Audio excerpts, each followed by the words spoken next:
Memories flooded back.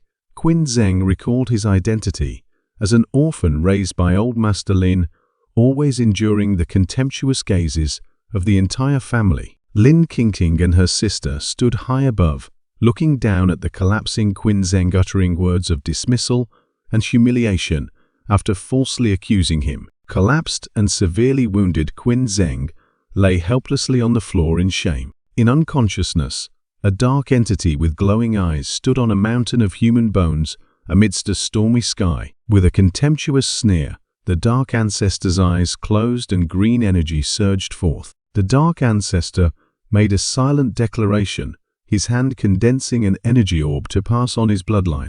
A bolt of energy lightning from the dark ancestor struck down, entering the unconscious Qin Zheng's body. With a resolute expression, Qin Zheng threw away the severance paper, decisively cutting all ties with the Lin family. A vision of a new life flashed in his mind: luxury cars, beautiful women, and power. Young Master Zhang had his arm around the purple-haired woman, his eyes smugly looking forward, displaying a condescending attitude. Lin Qingting recognized Qin Zheng. She pointed and spoke challengingly, while young Master Zhang, standing beside her, also looked at him with resentment. Without a word of warning, Qin Zheng threw a lightning-fast punch that sent young Master Zhang spitting blood, and the two women with him screamed in horror. Qin Zheng's eyes flashed with a deadly glint, asserting that he was no longer someone easily bullied. Memories of his nominal wife resurfaced, a beautiful and wealthy woman. Memories returned to the day old Master Lin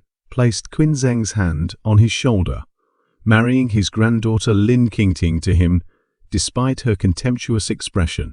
In the cold marriage, Qin Zheng had to endure the humiliation of kneeling to wash the feet of Lin Qingting, who always showed disgust. The memory of the trap became clear.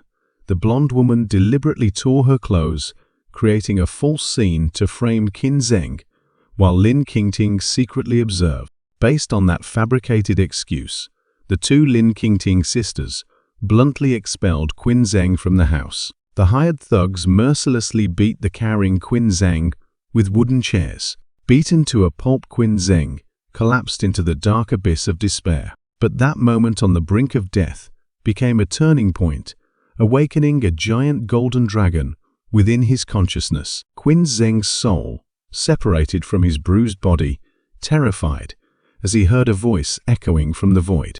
The divine dragon saw through his weakness, its voice resonating with authority and a hint of disappointment. Qin Zheng's soul was pulled into the giant dragon's mouth, and he frantically questioned its identity. The scene shifted back to the Mountain of Bones, where the dark ancestor, the entity controlling the dragon, was waiting. Qin Zheng knelt on the bony ground desperately, asking if the entity was his father, but only received a cold explanation about an unwilling inheritance. The dark ancestor disdainfully closed his eyes, not bothering to answer Qin Zheng's question. The ancestor's hand again condensed an energy orb.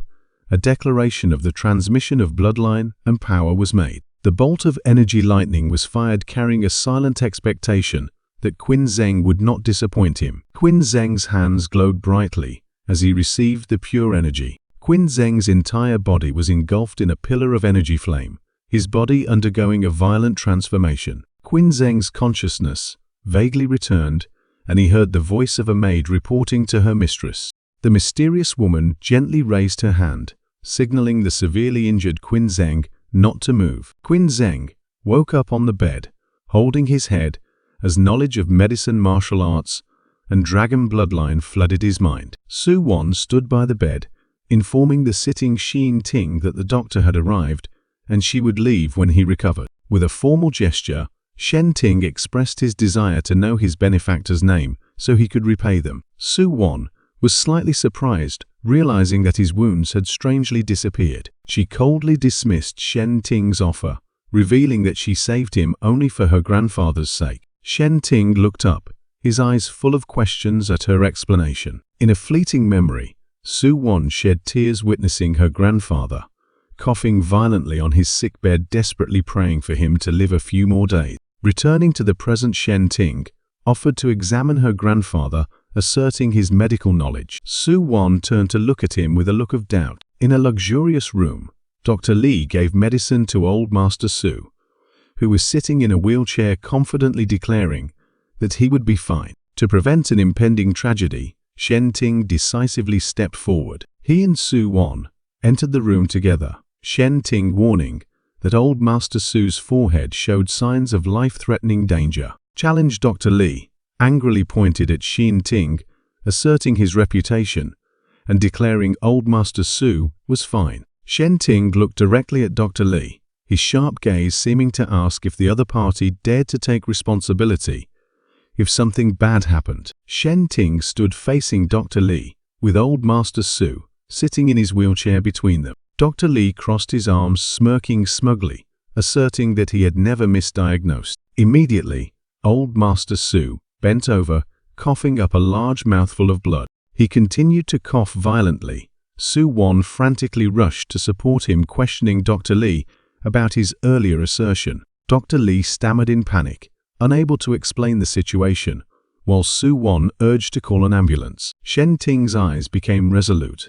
He realized there was no more time to hesitate. Without hesitation, Shen Ting knelt down, placed his hand on old Master Su's forehead, assessing his critical condition. Su Wan knelt to the floor, desperately looking at Shen Ting as her last resort, promising that the Su family would never forget his kindness if he could save her grandfather. A powerful green energy surged from Shen Ting, enveloping him and old Master Su. The energy converged into the form of a mighty dragon coiling around Shen Ting and old Master Su, who was in the wheelchair. Shen Ting closed his eyes, concentrating his entire spirit to control the power. The dragon energy concentrated on old Master Su's forehead, dispelling the dark aura of illness. Old Master Su opened his eyes. In a peaceful setting, vitality fully returned. He suddenly coughed dryly, startling Su Wan and Dr. Lai with worry. Shen Ting fell to the floor exhausted after using the energy. Old Master Su, now fully recovered, took Shen Ting's hand.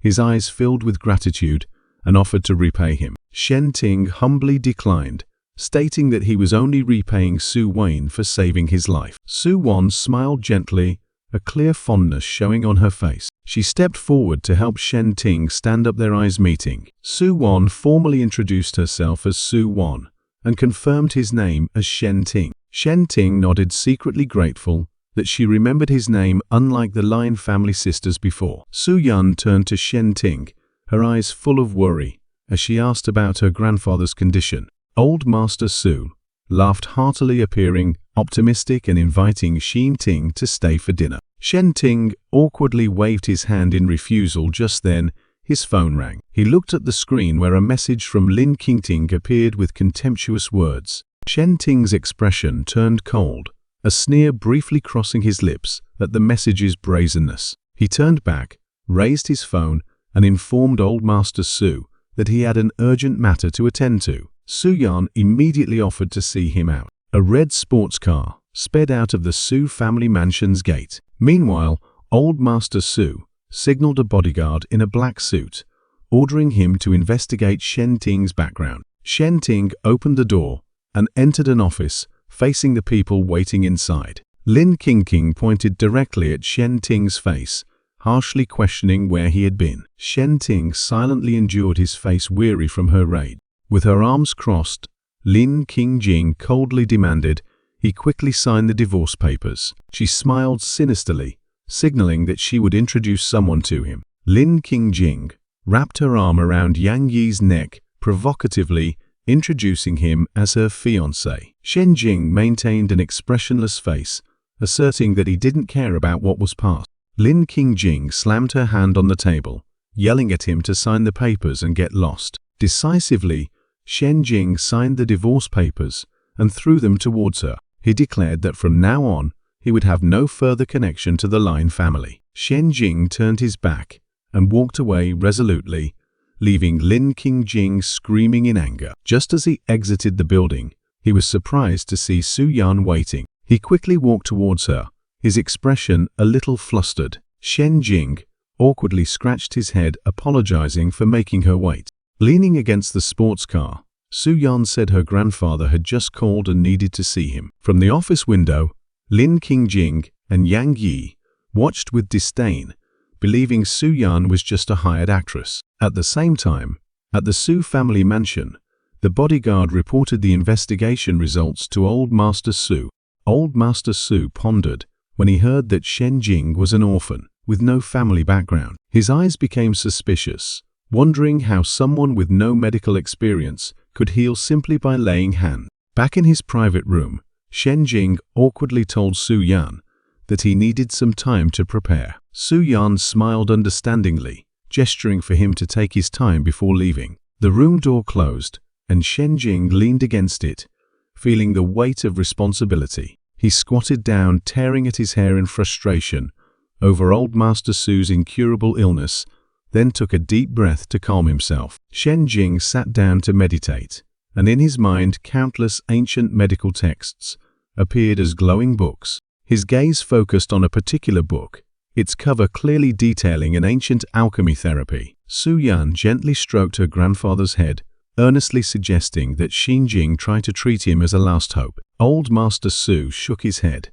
his eyes revealing a bitter acceptance of fate, only worrying about his granddaughter's future. Shen Jing rushed over, offering a dark purple elixir as an apology for being late. Dr. Lai's face turned pale with horror upon seeing the strange elixir, unable to believe his eyes. The strong foul odor emanating from the elixir made Dr. Li extremely nauseous, while Su Yan and Old Master Su also had to cover their noses in discomfort. Shen Jing confidently explained that the elixir was made from herbs, admitting it was his first time, but assuring them it could cure the illness. Dr. Li scoffed, showing disdain as he considered Shen Jing nothing but a boastful quack. To convince everyone, Shen Jing held up the elixir, his eyes firm, as he asserted that they had no other choice. Su Yan turned to look at her grandfather for his opinion, while Old Master Su looked at the pill with disgust, refusing to use such a filthy thing. Dr. Li examined the elixir with a magnifying glass, challenging Shen Jing that he would apologize if it actually worked. After some consideration, Old Master Su decided to take a chance, his eyes clearly showing resignation as he brought the elixir to his mouth. With a final decision, Old Master Su swallowed the elixir under the anxious gaze of everyone, Dr. Li standing beside him with skepticism. A powerful surge of energy suddenly erupted from Old Master Su's throat the moment he swallowed the pill. An intense sensation arose within Old Master Su, both relaxing like a hot spring bath and painful like being consumed by fire. Su Yan and Dr. Li were utterly astonished to see Old Master Su laughing heartily, unable to believe this sudden change. Old Master Su's complexion returned to a healthy glow, his body full of vitality, causing Dr. Li to exclaim in amazement at the miraculous recovery. Dr. Li quickly grabbed Shen Jing's hand, his eyes shining with admiration, eagerly asking about the miraculous medicine he had used. After fully recovering, Old Master Su stood up from his wheelchair, solemnly calling Shen Jing's name to express his gratitude. In return, Old Master Su offered Shen Jing a luxurious villa, but he awkwardly declined the overly generous gift. Shen Jing and Su Yan stood before the new villa, both looking up at the magnificent estate. Shen Jing was still overwhelmed, as if in a dream, when Lin Qingjing's familiar voice rang out questioning his presence. He turned around and faced Lin Qingjing, who was arm in arm with Yang Yi, both looking at him with disdain. Su Yan stepped forward and took Shen Jing's hand, and he calmly asserted to his ex-wife that this was where he lived. Lin Qingjing and Yang Yi burst into mocking laughter, believing Shen Jing was boasting. Lin Qingjing signaled Yang Yi, who immediately ordered a burly henchman to deal with Shen Jing. A burly man with blonde hair called Jin Hu stepped out, cracking his knuckles and preparing to attack. Jin Hu froze when he recognized Su Yan standing behind Shen Jing, his face turning pale with horror. Su Yan looked at Jin Hu with cold eyes, ordering him to clear out the irrelevant people. To show his loyalty to Su Yan, Jin Hu did not hesitate to swing his hand and slap Lin Qingjing directly across the face. Yang Yi frantically tried to stop him, but Jin Hu merely glared back with sharp, cold eyes. In a voice full of fear, Jin Hu whispered into Yang Yi's ear, explaining Su Yan's terrifying identity as a member of the Su family from Binjing. In another space, Su Yan happily enjoyed the lavish meal prepared by Shen Jing himself.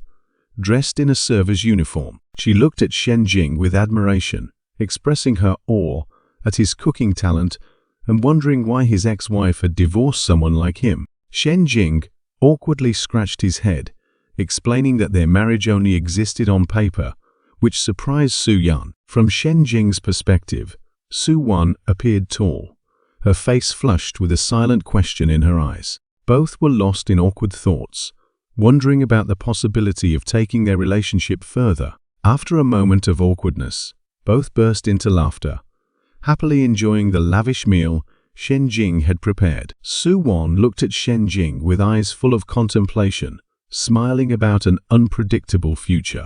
In the car, the driver respectfully expressed concern about Su Wan and Shen Jing's relationship, believing he was not worthy. Su Wan's eyes turned cold, and she reprimanded the driver for his disrespect. Ignoring the driver's words, Su Wan looked out the window, smiling confidently in Shen Jing's potential. 3 days later, in a deep forest, Shen Jing meditated amidst a brilliantly glowing energy formation. He absorbed a golden energy stream in the shape of a dragon, its power converging within his body. Completing his cultivation, Shen Jing exhaled a stream of turbid qi, his eyes becoming sharper.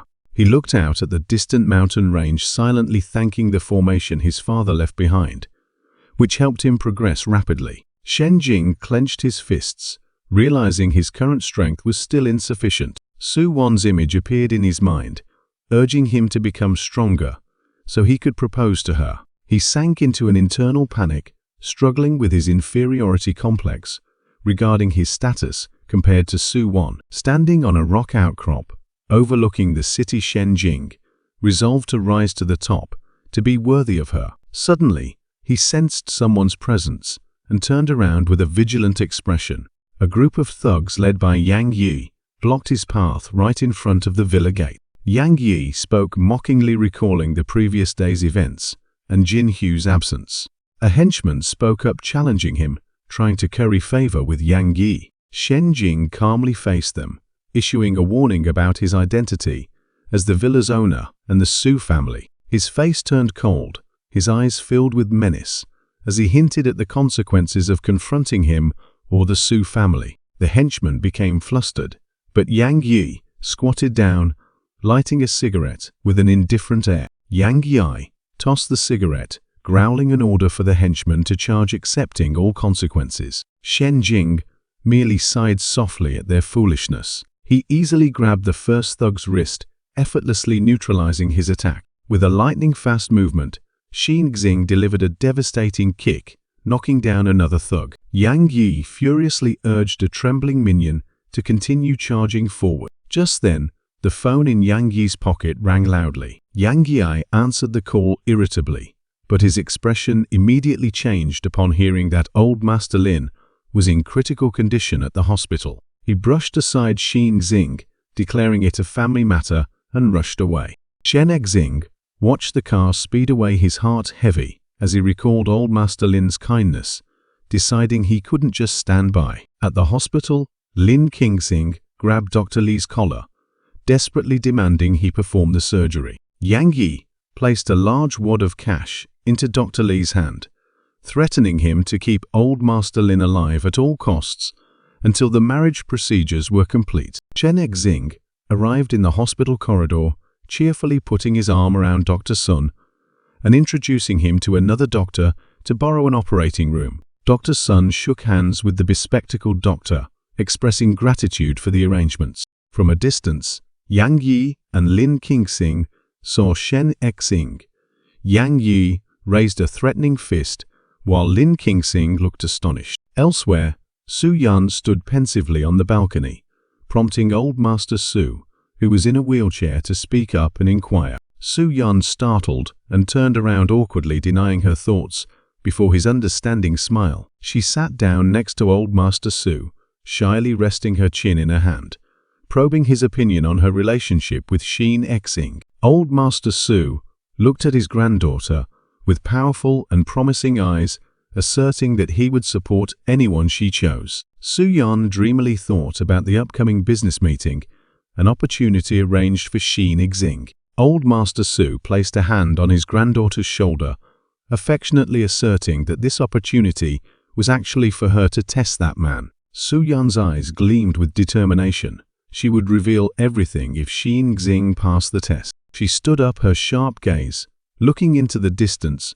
asserting her intention to choose the man the Lin family had abandoned. The light on the operating room sign turned off. Dr. Sun stepped out, removed his mask, and informed Shin Xing that the surgery had been a complete success. Dr. Sun curiously asked Shen Xing why he didn't directly use the miraculous pill, and Shin Xing just awkwardly scratched his cheek. A fleeting image showed Shen Xing's humiliating past, while with the Lin family causing him to bow his head in thanks for Dr. Sun's help. Dr. Sun patted Shin Xing's shoulder, lightly cheerfully, asking him to call him more intimately, showing their budding mentor-disciple relationship. Yang Yi appeared, a cigarette in his mouth, calling Shin Xing's name with a resentful look. Yang Yi led a group of thugs in their aggressive demeanor, aiming to overwhelm Shin Xing and Dr. Sun. Dr. Sun looked at Shen Xing, worriedly explaining that this was the trouble he had warned about.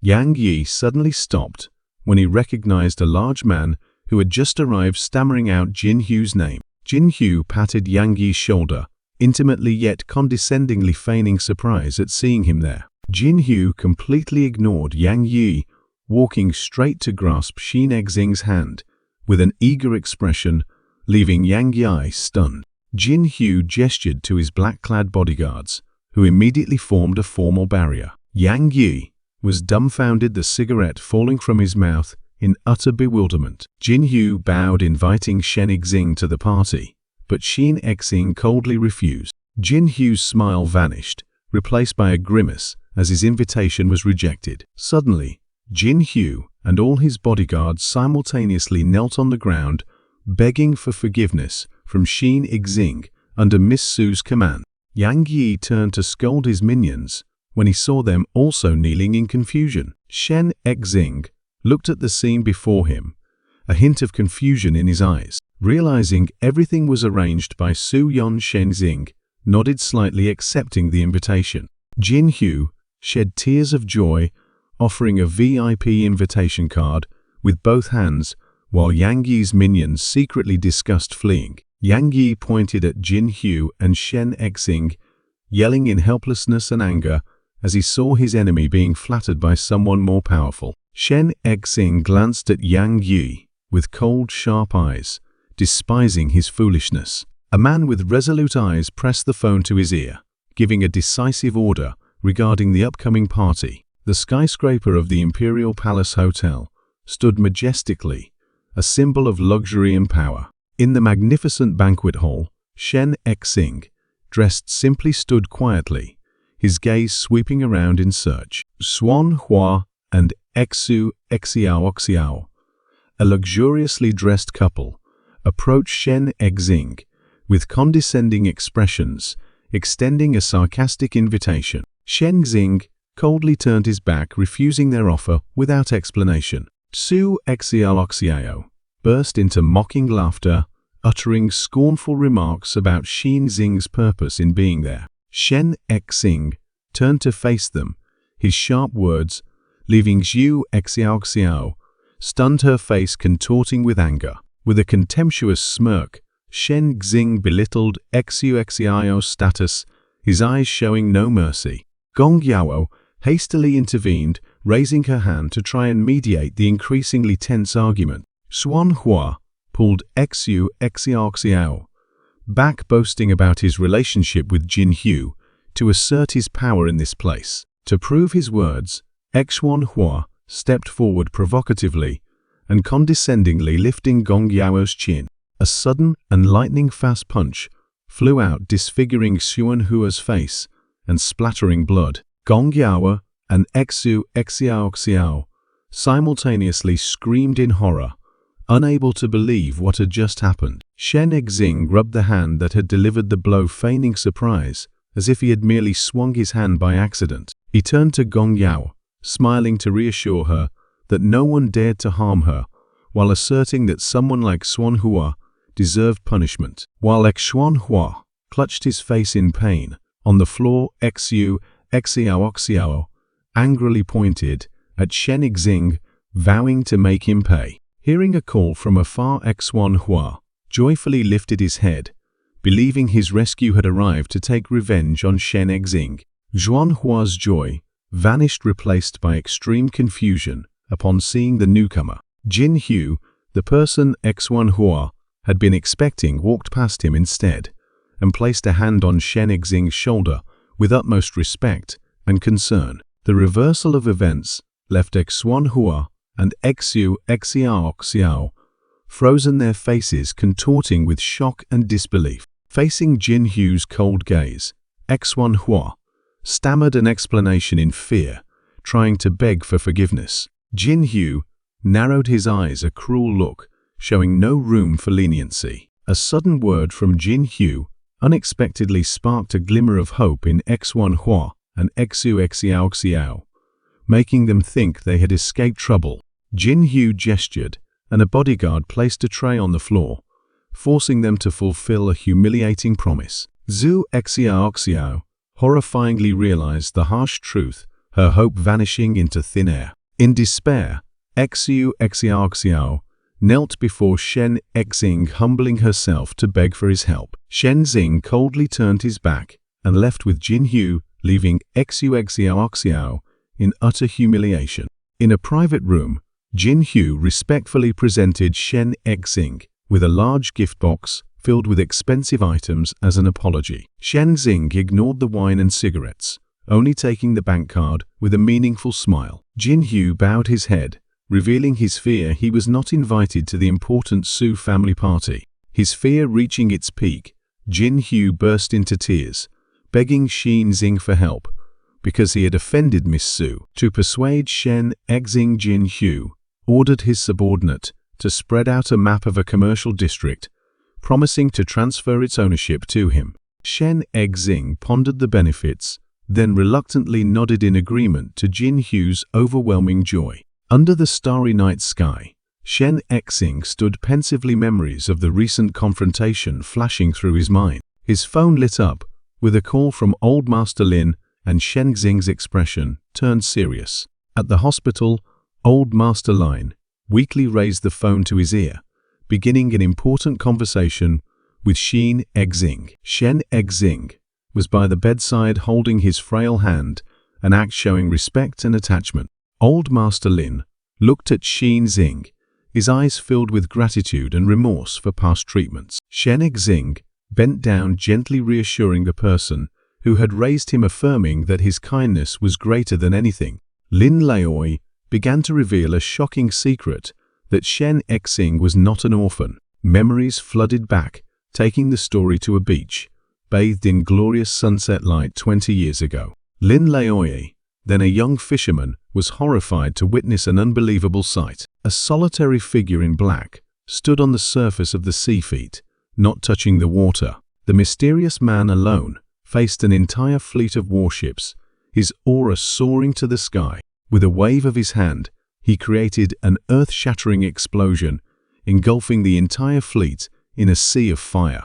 Amidst the wreckage, the man stood tall, like an invincible god of war. After the battle, his clothes tattered, the mysterious man gasped for breath, exhausted but still full of majesty. He knelt down, handing a newborn wrapped in swaddling clothes to the terrified Lin Laoya. The innocent eyes of the baby, who was Shen Exing, opened wide to look at the world. The mysterious man promised that one day, when his wounds healed, he would return to pick up his child. Returning to the present, Lin Lao sobbed, pleading with Shen Exing to protect the Lin family, and he nodded in agreement. The scene shifted to a modern villa, bright under the daytime sun. Shen Exing gave Su Yan a rejuvenation pill, and she respectfully presented it to Su Laoi, who was sitting in a wheelchair. A middle-aged man named Huang Long entered his condescending gaze, sweeping over Xin Xing and the pill. Shen Xing calmly faced Huang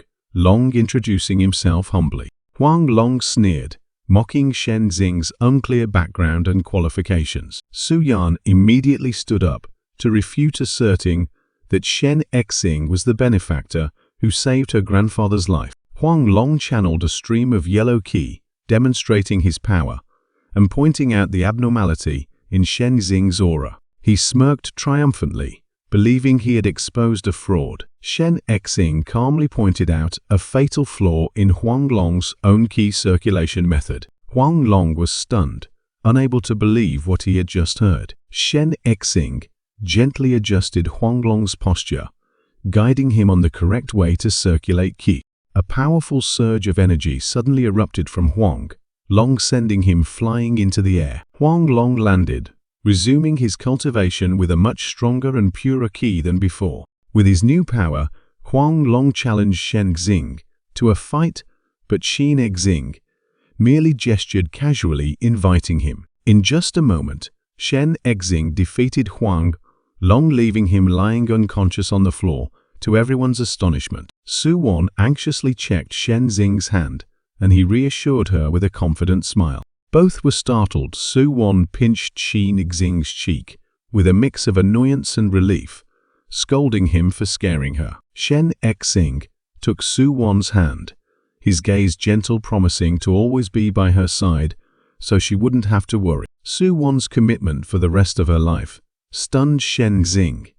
He was momentarily flustered by the deep implication. Su Wan looked at him with a gaze that was both shy and resolute, an unspoken promise exchanged. She turned and walked out onto the balcony, her hair fluttering in the wind, leaving him with a remark that he should understand her meaning himself. The vast villa scene appeared. Shen Xing and Su Wan stood together on the balcony, beginning a new conversation. Su Wan hesitantly suggested inviting Jin Hu to a party, her eyes inquiringly looking at Shen Xing. Shen Xing dismissed her hesitation, asserting that one more person was not a problem, then unexpectedly asked about their relationship. Su Wan playfully raised her hand, threatening to hit Shen Xing for his question, making him raise his hands to cover his face. After a moment of jesting, Su Wan's expression turned serious. She asked if Shen Xing would protect her in the future. Without hesitation, Shen Xing looked directly into her eyes, his gaze firm as he swore he would not let anyone harm her. A silent atmosphere enveloped the villa, reinforcing the promise just made. Their intimate moment resumed. Shen Xing and Su Wan gazed deeply at each other. Su Laoyi suddenly appeared with an excited expression, announcing that he had found the whereabouts of a precious medicinal herb at an auction in Bingcheng. Su Wan immediately declared she would go with Shen Xing, while Su Loi teased that she was only concerned about his safety. Su Wan looked at Shen Xing's outfit, peeling off a remaining tag on his shirt with a displeased expression. She insisted that he could not wear this outfit to an important event. The scene shifted to a luxurious shopping mall where they would prepare for the auction. Inside the high-end fashion store, Shen Xing hesitated at the high price, but Su Wan asserted that dressing well was essential. She happily held a shirt up to Shen Xing, urging him to try on clothes. Shen Xing emerged in a striped white suit, his expression a bit shy as he asked for her opinion. Su Wan was extremely excited, circling Shen Xing and praising his figure in the new outfit. Shen Xing awkwardly raised his hands in surrender to her enthusiasm, begging her not to buy any more. Just then, Jin Hu, a man in a red suit, entered arm in arm with a pink-haired woman, a smug smile on his face. Jin Hu approached Shen Xing, his eyes provocative, declaring that he would buy everything at the upcoming auction. Su Wan crossed her arms, her gaze sharp as she responded to Jin Hu's challenge, showing disdain. The scene shifted to a modern auction house, where the confrontation was about to unfold. Inside the auction room, Jin Hu raised paddle number 4, shouting a bid of 1.5 million higher than other competitors. He leaned back in his chair smugly, while the pink-haired woman beside him cheered in admiration, and the auctioneer began the countdown. Just as Jin Hu was about to win, a voice rang out, shouting a bid of 5 million, causing the entire hall especially Jin Hyo and his girlfriend, to turn around in extreme astonishment. Soo-won raised paddle number 8, high, her gaze calm, but full of power, confirming her bid to the astonishment of those around her. The auctioneer struck the gavel, decisively declaring the winner to be the owner of paddle number 8, and Shin Exing and Soo-won stood up amidst applause. Jin Hyo and Kim Cheng watched with annoyed expressions as the crowd applauded the auction winner. Shin Exing and Soo-won, the winners, confidently strode away. Kim Cheng suddenly rushed out, blocking their path and angrily pointing at Soo-won's face, accusing her of stealing his wedding ring. Soo-won took a sip of wine, her eyes full of mockery, as she responded to the accusation with a sharp, sarcastic remark. Jin Hyo stepped forward, extending his hand in a feigned gesture of reconciliation, but his gaze was full of provocation towards Shin Exing. A waiter respectfully handed the ring box to Soo-won, who stood with her arms crossed and a cold expression. She indifferently picked up the ring, examining it with an expression implying it was not worthy of her attention. Kim Cheng turned to grab Jin Hyo's arm, urging him to defend her against the humiliation. With a contemptuous shrug, Soo-won directly threw the precious ring out the window. The ring flew away and then fell onto the lake's surface, an arrogant act intended to humiliate the couple opposite them. Kim Cheng choked with anger, watching the backs of Soo-won and Shin Exing as they turned away. Jin Hyo embraced Kim Cheng, his eyes flashing with determination for revenge, promising to win the final item of the auction. In the hall, Soo-won calmly sat down while Shin Exing glanced at her with a confused and curious expression. She leaned in, whispering something into Shin Exing's ear as they settled into their seats. Soo-won sat upright, her sharp gaze fixed on the stage, exuding the confidence of someone in control of the situation. Shin Exing's eyes lit up as the next item, a magnificent necklace, was presented. The golden necklace, with a sparkling blue gemstone pendant, was displayed, attracting all eyes. Shin Exing turned, taking Soo-won's hand, his eyes filled with determination, affirming that he would buy this item for her. The auction began. Paddles continuously raised throughout the hall. Shin Exing calmly raised paddle number 8, offering a high starting price. The audience murmured, turning to look at Shin Exing, recognizing the person who had won the previous item. Jin Hyo narrowed his eyes, realizing that the one obstructing him was none other than Shin Exing. In retaliation, Jin Hyo sneered, raising paddle number 4 and increasing the bid. Without hesitation, Shin Exing held up a black credit card, along with paddle number 8, making a new bid to demonstrate his financial power. Fury flared in Jin Hyo's eyes. He gritted his teeth, determined not to lose. The two men plunged into a bidding war, continuously raising the stakes back and forth, making the atmosphere extremely tense. The price continued to escalate, rapidly pushing the confrontation to its peak. Jin Hyo's confidence began to waver, his forehead beaded with sweat, as Kim Cheng anxiously shook his arm, advising him to stop. Shin Exing calmly exhaled, preparing to deliver the decisive blow. He raised paddle number 8, once more, offering an astronomical sum that silenced the entire hall. The auctioneer decisively struck the gavel, declaring bidder number 8 the winner, to everyone's utter astonishment. Immediately after winning, Shin Exing took Soo-won's hand and quickly pulled her out of the auction room. The door of a luxurious car slammed shut, whisking them away into the night. In the privacy of the luxurious car, Soo-won smiled contentedly, expressing her admiration for Shin Exing's victory at the auction. Shin Exing looked at her with gentle eyes, assuring her that their privacy was now secured. He carefully held the precious necklace, offering to put it on her himself with a shy smile. Soo-won blushed, leaning forward and signaling for Shin Exing to come closer to put on the necklace for her.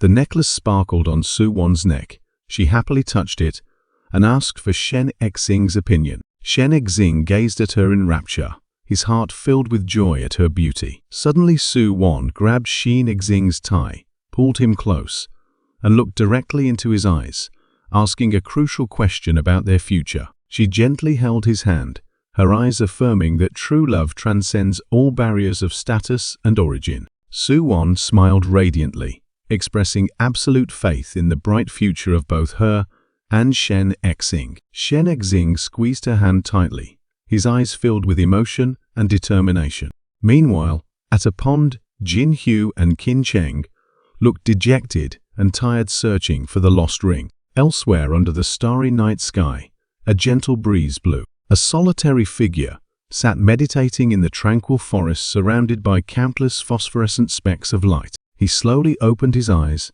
and a powerful aura emanated from his body. Shen Exing closed his eyes, aware of his new cultivation realm, but feeling the need to accelerate his progress. Suddenly, a phone rang in the dead of night. Shen Exing opened his eyes, receiving an urgent call about an incident at the construction site. A night wind swept across the chaotic construction site, where two men stood waiting.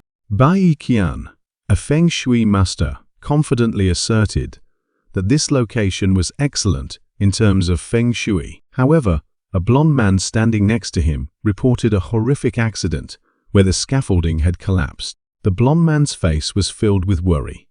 He reported a series of consecutive accidents and a severe shortage of manpower. Shen Exing arrived looking decisive, while the blond man respectfully greeted him. Shen Exing's sharp gaze swept across the entire construction site, noticing something unusual. A mystical purple energy enveloped the buildings, a sign that only he could see. The blond man, bewildered, suggested halting the work, but Shen Exing dismissed it. Shen Exing pointed towards the foundation, asserting that something buried beneath was causing all the trouble. Bai Qian, feeling offended, puffed out his chest and questioned Shen Exing, boasting about his experience and reputation. Shen Exing replied humbly, but firmly, stating that caution was never excessive. Bai Qian irritably accepted the challenge, crossing his arms with a smug expression, believing Shen Exing would find nothing. At Shen Exing's command, a shovel was forcefully plunged into the hard ground. A worker stood in the deep pit, looking up and asking for his superior's opinion, as the excavation had gone very deep. Shen Exing, Bai Qian, and the manager stood at the edge of the pit, observing each with a different mood. The blonde manager began to sweat, fearing that offending Bai Qian would bring bad consequences. From deep within the pit, a joyful shout rang out, signaling that they had found something. In the presence of the blonde manager and Bai Qian, Shen Exing ordered the opening of a box that was emitting dark evil energy. Inside, a cursed dagger lay on a silk cloth, radiating a deadly crimson energy. Bai Qian turned to ask the frightened blonde manager, trying to understand the origin of the curse. The blonde manager hastily waved his hand, his face pale as he denied having offended anyone. Bai Qian sternly explained the dagger's danger, his gaze fixed on a deadly scenario if it were buried. The blonde manager desperately pleaded for help, seeking a solution from the feng shui master. Bai Qian shook his head helplessly, then turned to Shen Exing, implying that only he could resolve the issue. The blonde manager immediately turned to Shen Exing, his eyes earnestly pleading for help. Shen Exing smiled confidently, signaling that he accepted to resolve this trouble. He took the box, and the blonde manager burst into tears of gratitude, clasping his hands and pledging to do anything Shen Exing asked. Bai Qian looked at Shen Exing with a mix of curiosity and respect, trying to inquire about his background. Shen Exing simply waved goodbye humbly, leaving the two greatly impressed behind. After leaving, Shen Exing went to a secluded mountain under the cover of night. He placed the box down.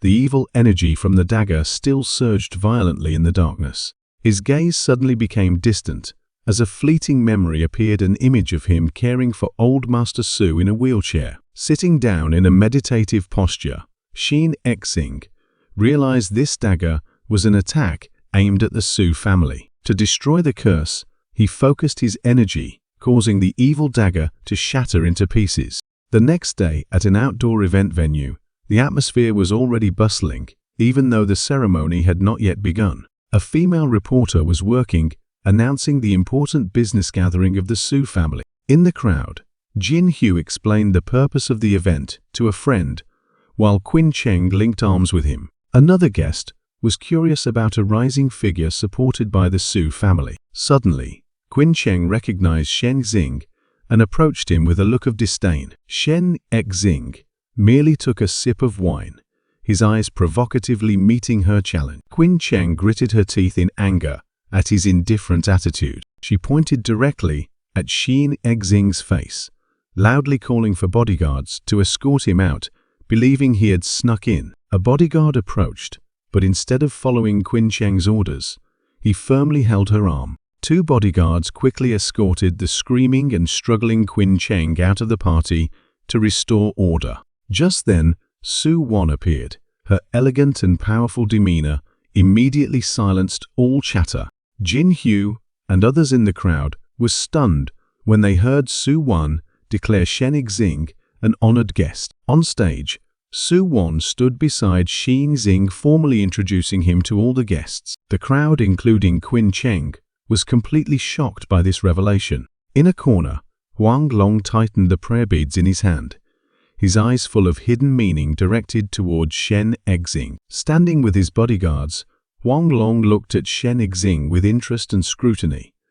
A new confrontation was about to begin. Shen Xing breathed a sigh of relief after completing the task. Standing on stage, Shen Xing spoke humbly while Su Wan stood beside him, her eyes full of trust and encouragement. Amidst the applauding crowd, Jin Hu clapped enthusiastically, showing admiration. Leaving the stage, Su Wan held Shen Xing's hand, reassuring him with her eyes that he had done very well.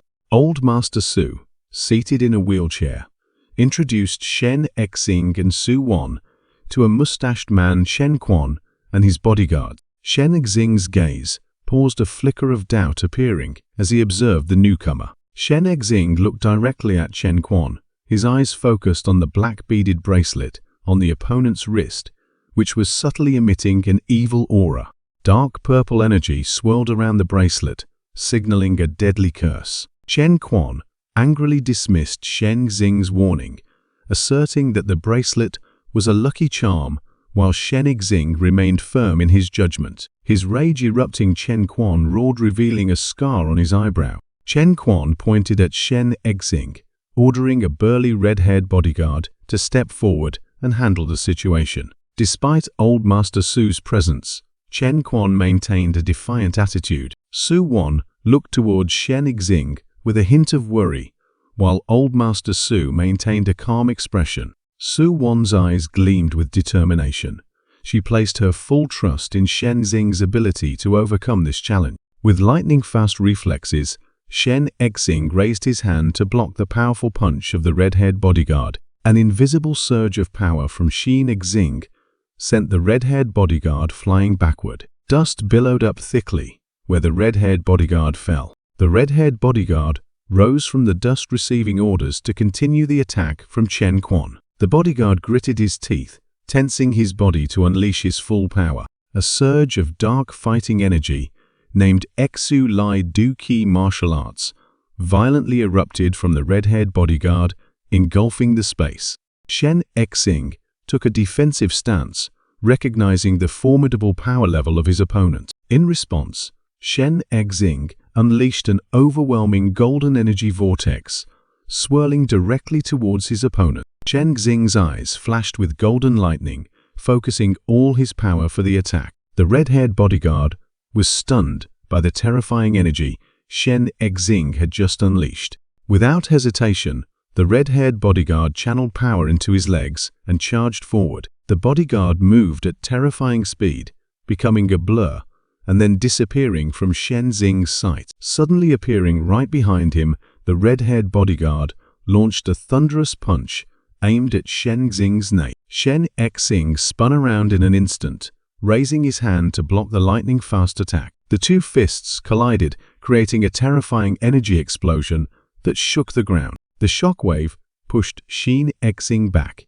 He knelt on one knee to maintain balance. Giving his opponent no time to breathe, the red-haired bodyguard leaped high into the air, delivering a finishing kick from above. The kick landed, creating a blinding explosion of light that shattered the ground. Smoke and debris enveloped the entire area, obscuring the outcome of the battle. Su Wan breathed a sigh of relief as the battle ended, while Old Master Su, seated in his wheelchair, silently observed. The red-haired bodyguard sneered contemptuously, his eyes challenging Shen Xing's strength. The red-haired bodyguard stood tall, amidst a whirlwind of dust, his fierce aura rising overwhelmingly.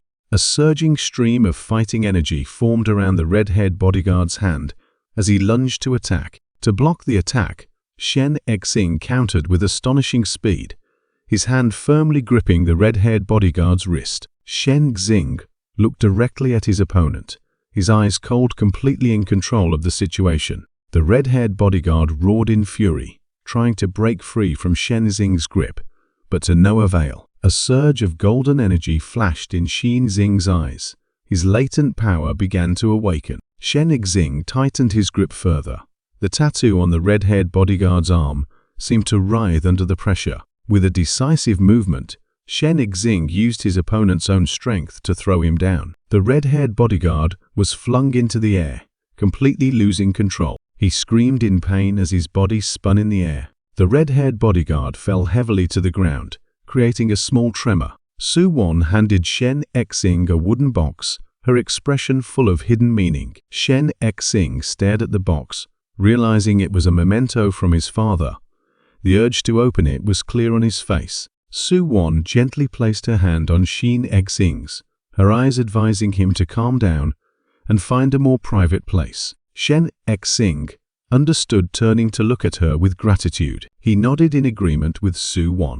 In a private room, Shen Xing approached the table where the box was placed. He sensed Su Wan's seriousness as she stood by the door, making the atmosphere tense. Shen Xing opened the box and began to read the letter inside. The letter's contents were revealed, disclosing family secrets information about his mother named Zhu Chen and his father Zhu Qin's instructions. He placed his hand on the letter, his mind immersed in the weighty words. Shen Xing let out a heavy sigh, the burden of truth and the future weighing on his shoulders. Afterward, Shen Xing and Su Wan returned to the banquet hall where the atmosphere was still lively. Shen Xing raised his wineglass, his gaze distant, silently confirming to Su Wan that he had returned. Su Wan looked at him with understanding eyes, recognizing the change in Shen Xing's mood. Looking down from above, a man collapsed in the middle of the banquet hall, disrupting the evening solemnity. The man frantically reached out,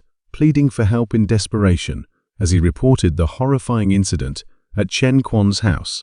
Old Master Su frowned, his face filled with worry upon hearing the bad news. A fleeting image appeared: Chen Quan's wife, with a crazed look in her eyes, swinging a knife and attacking everyone in the house. The messenger knelt on the ground, begging for help, while Old Master Su and the others were confused, not knowing what to do. Amidst everyone's hesitation, Shen Xing took a step forward, his eyes resolute as he declared he would be the one to solve the problem. Su Wan looked at Shen Xing, her eyes filled with worry and admonition. Shen Xing smiled reassuringly, his steady gaze promising caution. Under the moonlight, Shen Xing arrived at the Chen family mansion, where an atmosphere of chaos prevailed. Inside the main hall was in ruins. Chen Quan and the red-haired bodyguard were in tense discussion about the woman lying motionless on the floor. Chen Quan angrily pointed directly at Shen Xing's face. An unspoken question snarled to challenge his presence. The black beaded bracelet on Chen Quan's hand suddenly flashed with a surge of evil purple energy. Shen Xing issued a warning, clearly indicating that the bracelet was the source of all the trouble. Chen Quan slumped into a chair, his face full of defiance and skepticism at Shen Xing's warning. Standing next to his father, Chen Quan's son also looked at Shen Xing with a smug expression, completely disbelieving. Shen Xing narrowed his eyes, his cold gaze like an ultimatum demanding they speak the truth. Provoked, Chen Quan roared, insisting that the bracelet was a sacred item and angrily driving Shen Xing away. Shen Xing crossed his arms, calmly accepting to leave, but giving an implicit warning that Chen Quan would have to keep his word. Chen Quan dismissively waved Shen Xing away, just as news arrived that the savior he had been waiting for had come. Chen Quan and his son rushed to the door, joyfully welcoming a man in a yellow robe who was Bai Qian. Bao Qian was surprised to see Shen Xing also present, recognizing him immediately. Bao Qian whispered to Shen Xing about the situation and was told that he was being evicted by the landlord. Bao Qian was momentarily flustered by the situation, but quickly regained his professional demeanor, deciding to give it a try. Suddenly, the woman on the floor screamed in pain, the chains binding her shattering in an explosion of dark energy. A surge of evil energy erupted from the woman, sending Bao Qian flying and destroying his efforts. Bao Qian screamed in horror, realizing that this was a demonic possession far beyond his capabilities. In a fit of rage and disappointment, Chen Quan's son lunged forward, grabbing Bao Qian's collar and blaming him for the failure. Desperate Bao Qian pointed towards Shen Xing, admitting that only he possessed enough power to resolve the situation. Chen Quan spun around, his arrogant expression replaced by a desperate plea in his eyes towards Shen Xing. Shen Xing coldly reiterated his old challenge, forcing Chen Quan to clasp his hands and beg, offering money to settle the matter. In desperation, Chen Quan held up 5 fingers, shouting an enormous sum to buy help. Shen Xing crossed his arms, his eyes glinting with calculation as he considered the offer. He glanced towards the cabinet, filled with precious medicinal herbs, signaling that what he needed was not money. Shen Xing pointed to his temple, explaining that he needed those herbs to replenish the energy he would expend. Understanding the situation, Chen Quan immediately reached out towards the medicine cabinet, desperately agreeing to give everything to save his wife. Shen Xing decisively shook Chen Quan's hand, an agreement sealed in the man's gratitude. Immediately after the agreement, Shen Xing extended his hand, making an immediate request that surprised Chen Quan. Losing patience, Shen Xing growled his sharp gaze, demanding Chen Quan's hand over the cursed bracelet. Shen Xing took the bracelet, a surge of pure energy radiating from his hand, ready to destroy the evil object. Chen Quan's wife let out a final scream as the evil energy was expelled from her body. Witnessing the scene, Chen Quan screamed his wife's name, while Bao Qian clasped his hands in admiration of Shen Xing's power. After resolving the matter, Shen Xing scanned the room, searching for the accomplice who had fled. His gaze stopped identifying his target. Chen Quan's son trembled and backed away, frantically waving his hands to deny any involvement. Seeing him turn and run, Shen Xing raised his hand, signaling to stop him. Immediately, Dao Balian appeared, seizing Chen Quan's son by the scruff of his neck as he struggled in vain. Amidst the shattered room, Shen Xing suggested they all go to a more private place to clarify everything. Night fell over Longhai Villa, where the interrogation was about to take place. Under Shen Xing's cold gaze, Dao Balian pressed Chen Quan's bruised head to the ground, forcing him to reveal the truth. Subdued, Chen Quan began to recount his story, pledging to follow Shen Xing. Memories flooded back, taking Chen Quan back to a month ago at the Nanfo Temple. He recalled the moment he held the fated black beaded bracelet in his hand while offering incense. Hearing that Shen Xing sat on a chair, coldly commenting on Chen Quan's gullibility, Chen Quan angrily raised his head to retort, asserting that he had been very careful. Memories continued to surface of him clinking glasses, building a relationship with the one who had deceived him. That person's hand gave Chen Quan the bracelet as a goodwill gift, concealing a deadly curse. After many inquiries, Chen Quan was finally told the origin of the bracelet: the gloomy Xwanming mansion. Shen Xing looked displeased, unable to believe Chen Quan would dare get involved with an evil cult. Chen Quan slammed his hand on the ground, shouting to justify his greed that for wealth he would disregard everything. In his memory, he clenched his fist, convincing himself of his decision. But then the image of him collapsing in despair appeared, showing his belated regret. Shen Xing rubbed his forehead, looking tired of the incomprehensible logic of the wealthy. He signaled to Dao Balian, ordering him to take away Chen Quan, who had confessed everything. When left alone, Shen Xing thoughtfully pieced together the events. He concluded that this entire incident was a sophisticated conspiracy targeting the Su family. At the same time, Elsewhere, Qin Cheng was diligently studying ancient documents, surrounded by swirling Kaiyan energy streams. He flipped through a glowing book, his mind completely focused on seeking knowledge. Suddenly, Qin Cheng rested his chin in thought, realizing a difficult problem in his plan. He tore at his hair in panic as he realized his current strength was insufficient to face the enemy. With a crazed look in his eyes, Qin Cheng decided to gamble, collecting a large amount of rare medicinal herbs to force a breakthrough. After absorbing everything, he clutched his stomach, his face filled with disappointment, as his strength only increased negligibly. Just then, Dao Balian entered and respectfully reported that the Su family had invited Qin Cheng to lunch tomorrow. Shen Xing, in his pajamas, inquired about Dao Balian's situation. The brief and frank exchange between the two men showed the superior's concern and the subordinate's loyalty. Shen Xing patted Dao Balian's shoulder, offering him a place to stay and promising to teach him more profound martial arts. Dao Balian bowed his head, his eyes gleaming with deep gratitude and respect for Shen Xing's offer. A gleaming red sports car pulled up in front of a luxurious villa, and Shen Xing, now dressed in an elegant white suit, walked towards the door. A maid in a neat uniform came out to greet him, inviting Shen Xing into the house with an unusually formal gesture. Shen Xing placed his hand on the door, preparing to enter the living room where the meeting awaited. Inside, a red-haired young man in a checkered suit, Di Ruiji, stood next to Su Wan and mocked Shen Xing's appearance. Di Ruiji cracked his knuckles smugly, beginning his display of arrogance.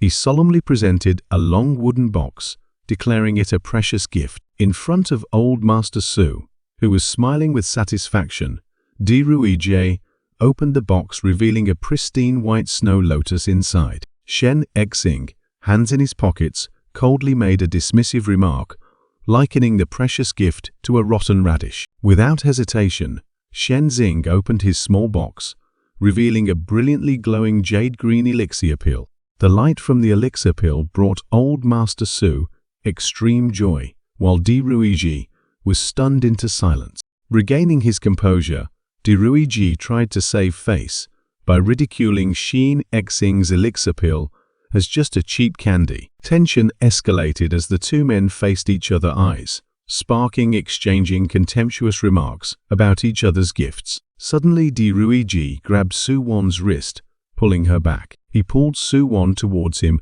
smugly stroked her hair, and declared his arranged marriage with the Su family. Di Ruiji continued to belittle Shen Xing, emphasizing the disparity in their status and proclaiming that only family alliances brought success. Shen Xing calmly retorted, questioning a marriage based solely on money instead of love. Shen Xing cracked his knuckles, a sign that his patience had run out. He crossed his arms, declaring that talent and ability were what determined the future, disdaining Di Ruiji's inherited wealth. Insulted to the extreme, Di Ruiji gritted his teeth, clenching his fists until his knuckles turned white. His rage erupted. Di Ruiji roared and lunged forward to attack. He threw a full-force punch at Shen Xing, while an invisible protective energy began to envelop Shen Xing. The punch shot out with terrifying speed, leaving a blur in the air. Shen Xing easily raised his hand to block Di Ruiji's punch,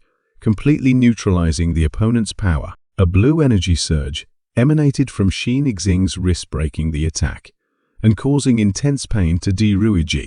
Di Ruiji screamed in pain, clutching his injured hand, while his bodyguards rushed over in a panic. Before being escorted away by his bodyguards, Di Ruiji pointed at Shen Xing, uttering threats of revenge. When things settled down, Su Wan looked at Shen Xing with a face full of worry. Old Master Su clutched his head, explaining Di Ruiji's terrifying influence and warning Shen Xing about the big trouble he had just caused. Brushing off the warning, Shen Xing turned to Su Wan with a serious expression, signaling that he had something extremely important to tell her. Shen Xing seriously explained to Su Wan and Old Master Su about a conspiracy targeting them. He pointed out the connection between Jin Hu's machete and Chen Quan's prayer beads, asserting that the Su family was the ultimate target. Shen Xing revealed that he had sensed a similar curse on Old Master Su from their very first meeting.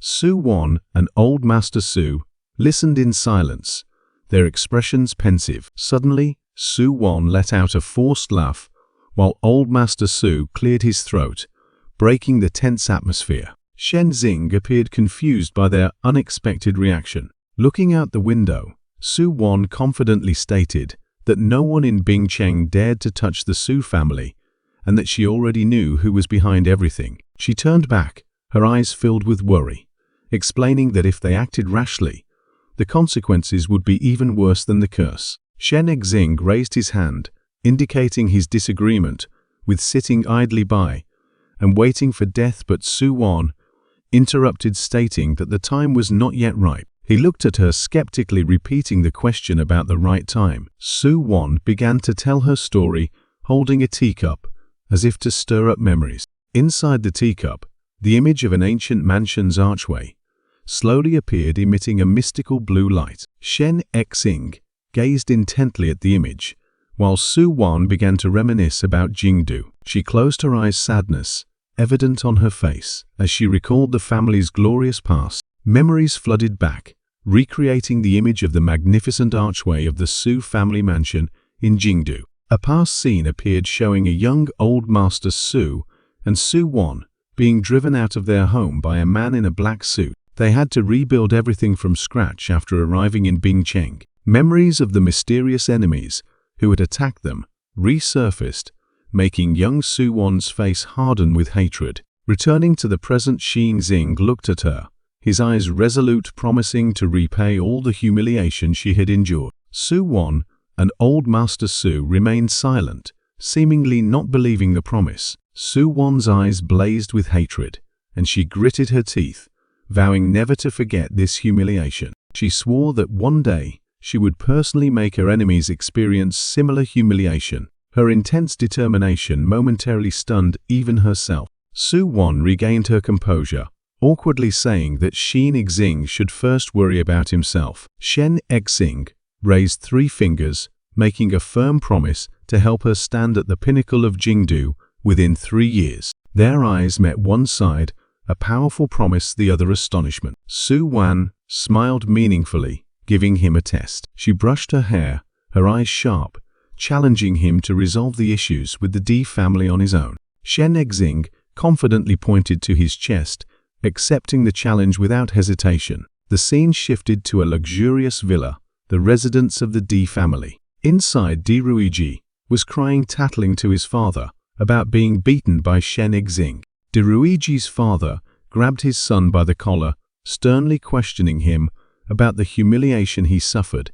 Even after mentioning the family name, he angrily pushed his son away, pacing back and forth, worried that the one who dared to act so ruthlessly would not easily let them off. At the D family mansion, Di Ruiji gloated as he watched his father, Old Master D, put on his coat, preparing for revenge. With a murderous expression, Old Master D declared that he would use this opportunity to pressure the Su family and seize Su Wan for his son. A luxurious car stopped in front of the Su family villa. Old Master D charged in, unstoppably pushing aside the servants who were desperately trying to stop him. He strode into the empty main hall, his face annoyed that no one came out to greet him. Shen Xing, sitting leisurely on the sofa, looked up with a casual smile, recognizing that the defeated one's father had arrived. He remained calm as Old Master D approached, his fists clenched. Old Master D growled, his eyes spitting fire as he questioned Shen Xing about laying hands on his son. Shen Xing smirked, casually replying that Di Ruiji had brought trouble upon himself. Old Master D roared, asserting that the declining Su family had no right to discipline his son. He raised his hand, and an image of the D family's power appeared, towering over the city like a declaration of their status. Shen Xing listened in silence, his patience slowly running out. Standing before Shen Xing, Old Master D pointed, setting humiliating conditions: kneel and apologize, and offer Su Wan to his son.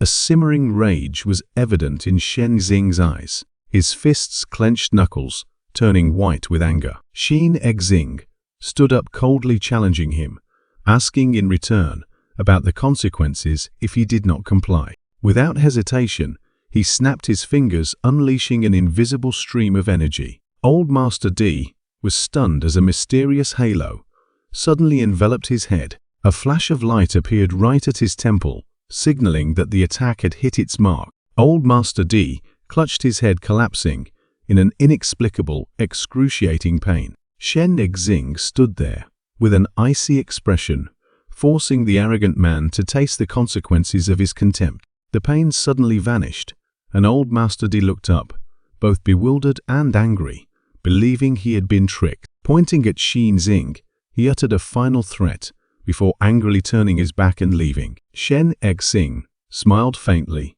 waving goodbye sarcastically. Once the enemy was out of sight, he sighed in relief, leaning back into the chair. Su Wan and Old Master Su looked at him with bewildered expressions, not understanding what had just happened. Shen Exing held up a talisman, explaining that he had placed a spiritual curse on Old Master Dai. He confidently gave a thumbs up, assuring them that Old Master Dai would return to Beg within 3 days. He turned to Su Wan, announcing his plan to go to King Cheng to find herbs. Shen Exing mused, calculating that he needed to enhance his abilities to deal with the upcoming troubles. At the bus station, Shen Exing, in casual attire, stood with Dao Balian amidst the crowd. Dao Balian wondered why someone of Shen Exing's status would choose public transportation. Shen Exing playfully tapped Dao Balian's head, giving him a humorous lesson about changing one's mindset and protecting the environment.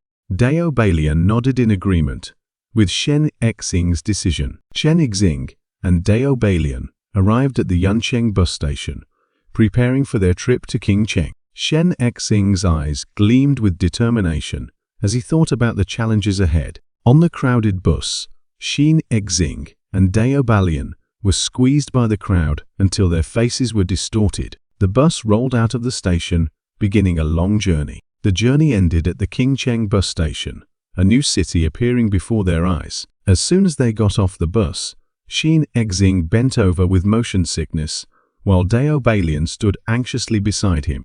A familiar voice called out the name Qin Cheng, making Shen Exing look up. Shen Exing was surprised to see a young girl in a school uniform standing in front of him. The pink-haired girl, Gong Yao, recognized Shen Exing with extreme astonishment and joy. The two old friends chatted, Gong Yao sadly explaining that she had just been laid off by her company. Shen Exing was stunned by this unexpected news.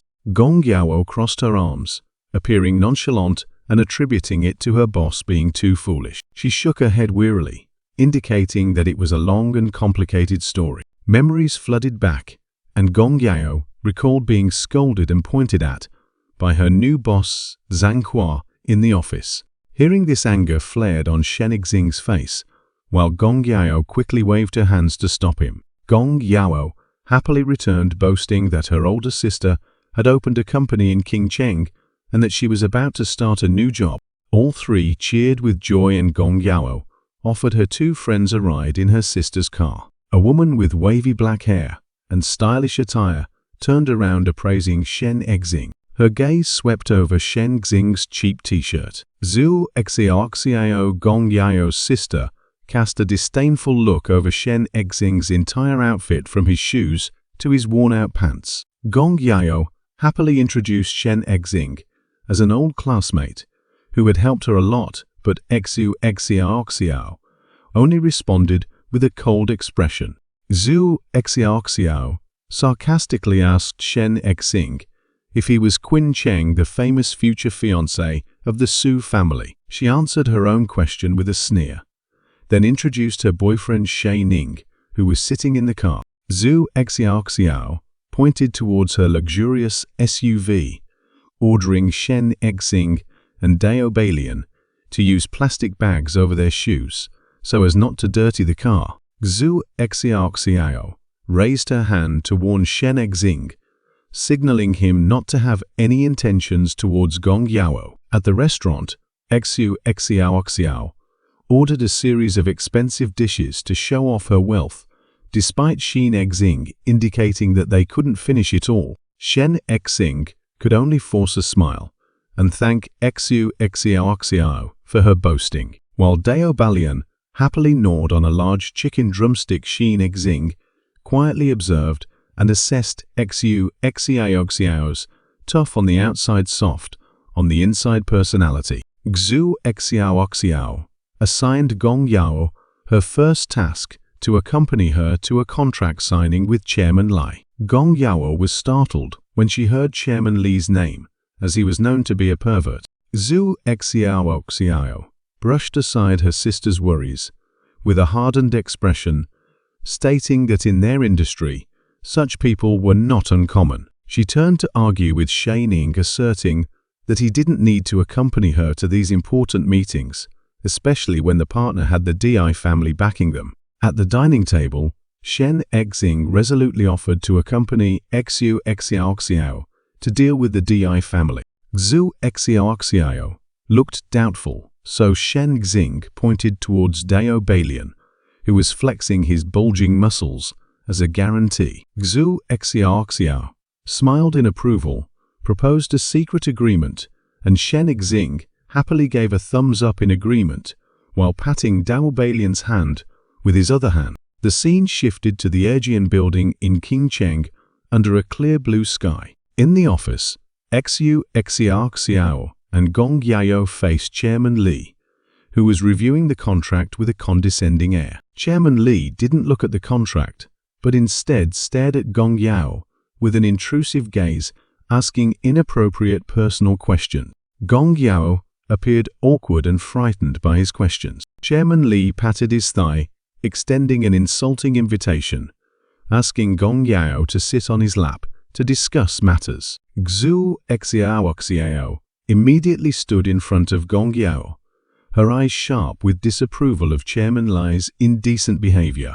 Rejected Chairman Li growled, his face becoming angry and threatening. To de-escalate the situation, Gong Yao tried to explain, but Chairman Li grabbed her wrist. He roughly pulled Gong Yao towards him, ignoring her resistance, and ordered Xu Xiao out. Anger and determination to protect her sister were evident on Xu Xiao's face. Just then, the phone in her back pocket rang a prearranged signal. The office door burst open, and Shen Xing and Dao Balian appeared with defiant expressions. Shen Xing walked in, flashed a fake friendly smile, and greeted Chairman Li. Interrupted unexpectedly, Chairman Li turned around and yelled, asking who had just arrived, his hand still tightly gripping the frightened Gong Yao. Shen Xing stepped forward, freed Gong Yao, and let her retreat behind Xu Xiao, then extended his hand to introduce himself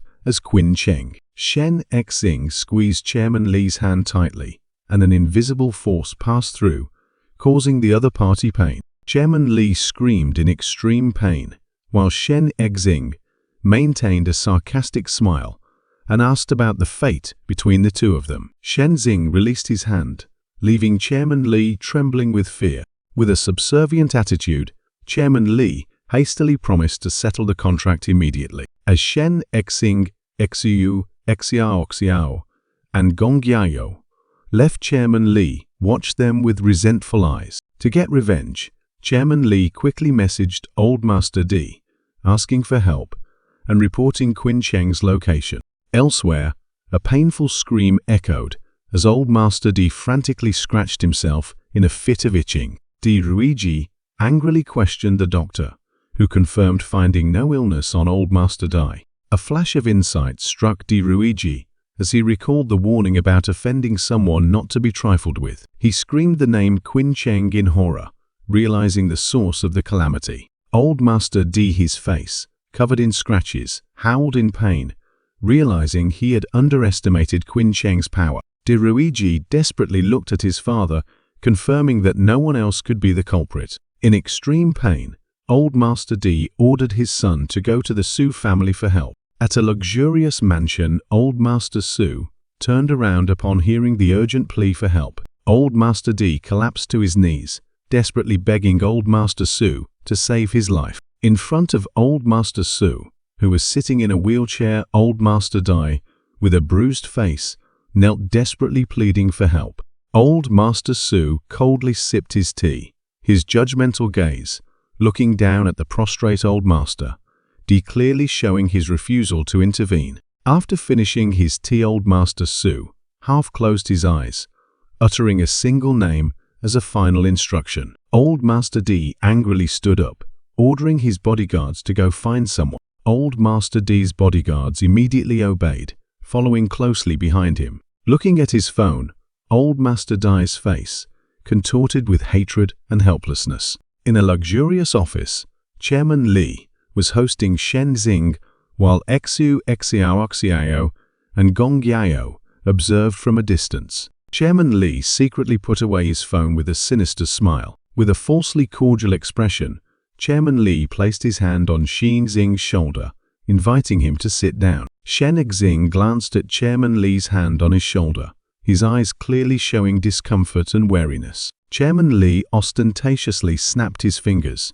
A group of Chairman Li's bodyguards, in black uniforms and sunglasses, entered carrying trays laden with lavish food. The bodyguards continued to bring in wine cocktails, and even a teddy bear, creating a bizarre welcome. Shen Xing sat surrounded by the bodyguards, and Chairman Li treated like an honored guest. Shen Xing reluctantly accepted a piece of food from Chairman Li, signaling everyone to eat together. A bodyguard offered Dao Balian Sha, Ning Xu Xiao and Gong Yao pastries, but they politely yet warily declined. Chairman Li glanced at the pendulum clock on the wall, his expression showing impatience, as if waiting for something. Suddenly, Chairman Li's face brightened considerably, and he clasped his hands awaiting an important guest. His expression quickly changed from joyful to confused when no one appeared. Looking down from above, the office door burst open, signaling the arrival of an uninvited guest. Xu Xiao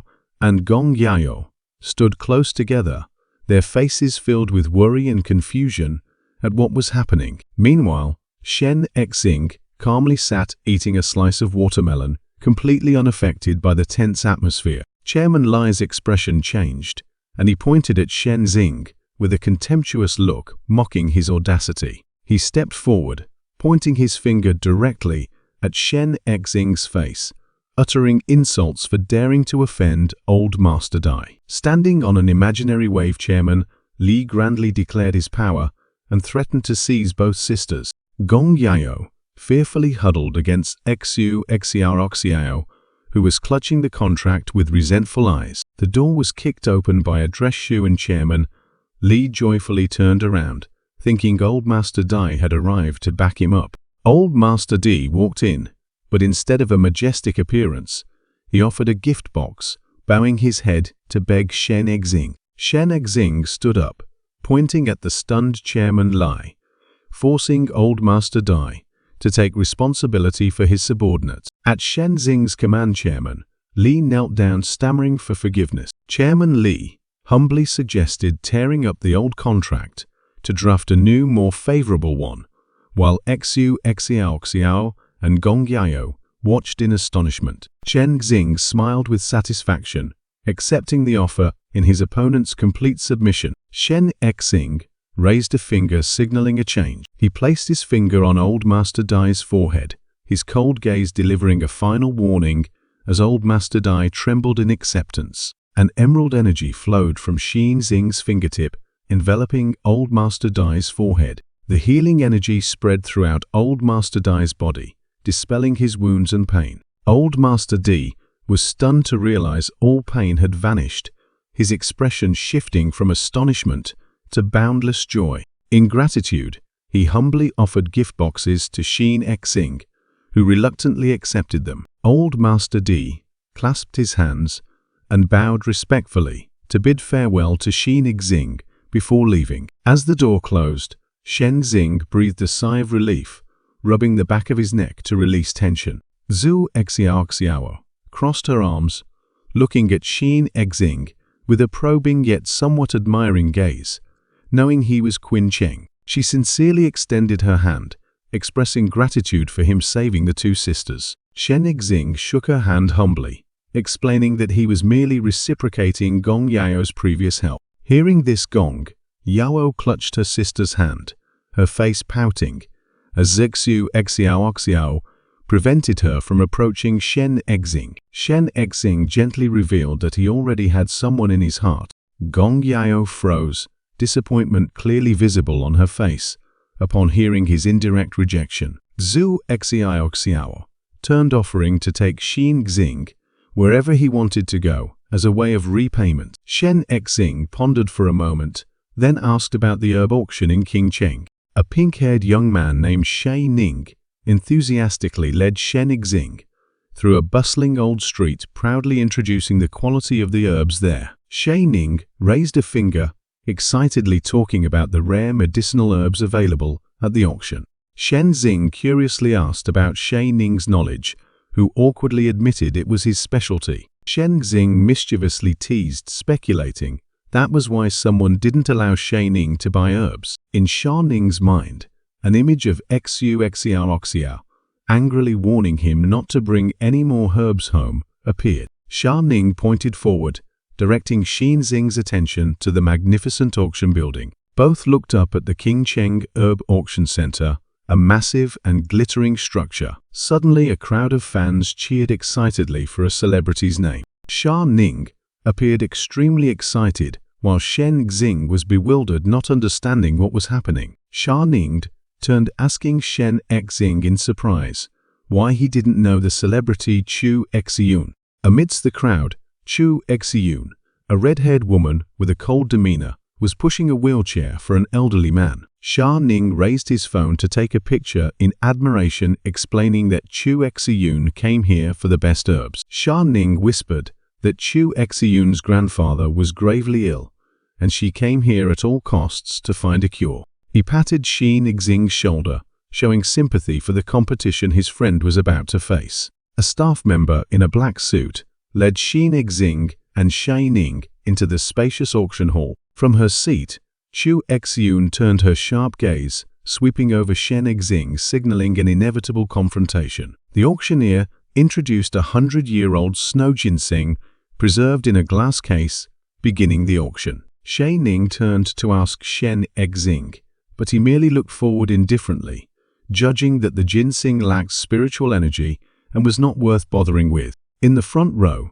Chu Xiyun maintained a cold expression behind her sunglasses, with no intention of participating. The auctioneer smiled, announcing the next item, a precious family heirloom. A brilliantly glowing Ganoderma lucidum was brought out in a glass case, with an extremely high starting price announced. The hall buzzed at the unreasonable price, with skeptical whispers about its ability to save a dying person. The golden light from the Ganoderma lucidum illuminated the focused faces of Xin Xing and Shay Ning. Shen Xing clasped his hands, closing his eyes and praying earnestly, hoping his opponent would not bid. Contrary to expectations, Shen Xing decisively raised paddle number 6, astonishing Sha Ning beside him. Without hesitation, Chu Xiyun raised her paddle number 8, making a higher bid. Shen Xing ruffled his hair in frustration, while Sha Ning looked at him in surprise, not understanding why he wanted this item. Sweat beaded on his forehead.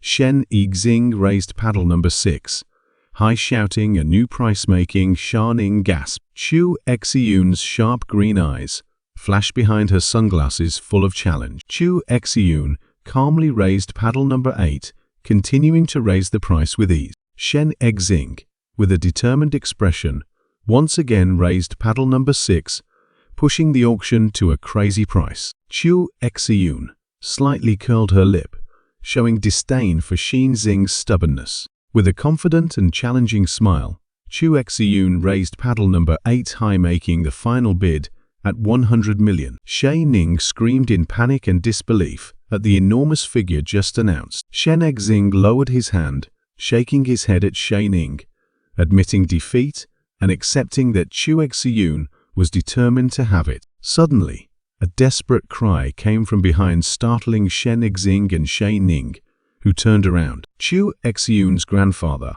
had a severe seizure in his wheelchair, while she and the bodyguards frantically tried to hold him. Chu Xiyun supported her dying grandfather, while Zhang the assistant looked at her desperately, not knowing what to do. To save her grandfather, Chu Exiyun hastily handed her payment card to the auctioneer, demanding the Ganoderma lucidum immediately. Shen Exing jumped up, his face serious, as he realized something was wrong, attracting Sha Ning's attention. He decisively strode towards the chaotic crowd. Shen Exing blocked Chu Exiyun's hand just as she was about to open the glass case, warning her to stop if she didn't want her grandfather to die immediately. Chu Exiyun glared at Shen Xing, pushed his hand away, and warned him not to interfere in her affairs. Zhang stepped forward, held Shen Exing's hand, and demanded an explanation for his action. Shen Exing used the metaphor of watering a plant to explain that giving her grandfather Ganoderma lucidum now would be a fatal mistake. Zhang was stunned, realizing Shen Exing knew about the concept of spiritual herbs, knowledge not everyone possessed. Chu Exiyun angrily yelled at Zhang, demanding he save her grandfather instead of listening to Shen Exing. Zhang, after a moment of thought, held the Ganoderma lucidum and turned to advise Chu Exiyun to trust Shen Exing, admitting that he was also taking a risk. After Master Zhang's advice, Chu Exiyun's eyes revealed deep hesitation and doubt. After a moment of consideration, she nodded decisively, accepting to bet on Shen Exing. Chu Exiyun stood tall, making a solemn promise to Shen Exing, a life-or-death pact. Shen Exing smiled confidently, pointing at the Ganoderma lucidum, stating his condition. Chu Exiyun accepted the condition, an agreement established between the two. Looking down from above, the group gathered around Master Chu's wheelchair, isolated in the vast hall. Sha Ning whispered to Qin Cheng, his face full of worry, but he responded with a reassuring nod. Shen Xing fell into a state of deep concentration, his mind opening to another space. In the mental space, a magnificent landscape of mountains and rivers appeared. Life was reborn as a blue butterfly fluttered and a withered branch sprouted. Shen Xing's hand emitted a brilliant light, converging the essence of heaven and earth. He focused all his life energy into a withered branch, causing it to revive. Suddenly, a colossal golden dragon entity appeared in the spiritual space, questioning his presence. Shen Exing confronted the dragon, asserting his right to command based on a signed covenant. The golden dragon squinted at him, a disdainful snort echoing. The dragon entity burst into laughter, its sound shaking the entire space.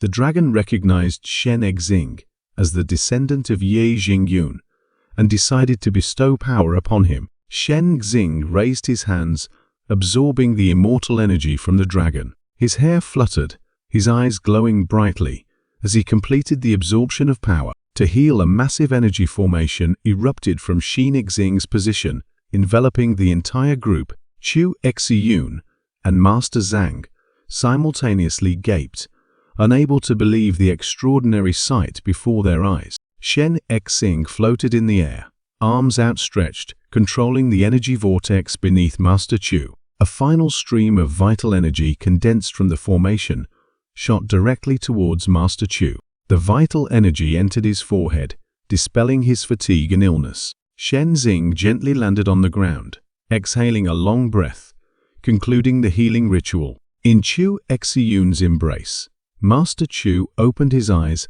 a happy and healthy smile returning to his lips. Master Zhang was stunned, tears welling up in his eyes from astonishment and relief at the medical miracle. Shen Xing raised the spiritual Ganoderma, reminding Chu Exiyun of their agreement. Chu Exiyun, with one hand on her grandfather's shoulder, smiled gratefully and invited Shen Xing to dinner. Shen Xing politely declined the invitation, stating he had other plans. Chu Exiyun happily accepted, arranging to meet him another time. As they left, Sha Ning watched with regret, while Shen Exing turned back to give a final instruction. With a professional smile, Chu Exiyun agreed to the transaction and gestured to ask for the price. Shen Exing smiled confidently, quoting an astronomical figure for each pill. Chu Exiyun's eyes narrowed, suspiciously questioning if he was a swindler, but Shen Exing merely shrugged indifferently,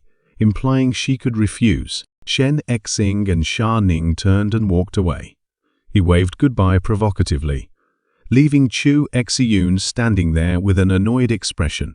In the luxurious sports car, Xia Ning drove, while Shen Exing sat in the passenger seat, enjoying the fruits of a lucrative deal. Inside the car, Shen Exing admired a 1,000-year-old spiritual Ganoderma, radiating a mystical blue light, placing all his hopes on it. The door of a luxurious mansion slowly opened. Shen Exing and Xia Ning, carrying designer bags, happily entered, greeting Su Wayne and Old Master Su. Inside, Old Master Su Wan, the man in the suit, and the purple-haired warrior were already waiting. Old Master Su happily waved to Shen Exing, then gestured that he and the two guests would be leaving. Shen Xing nodded goodbye to the man in the suit and the purple-haired warrior. As they passed each other, Shen Xing and the purple-haired warrior stood back to back, an underlying tension present between them. To test Shen Xing's strength, the purple-haired warrior suddenly spun around, launching a lightning-fast strike aimed at his head. Shen Exing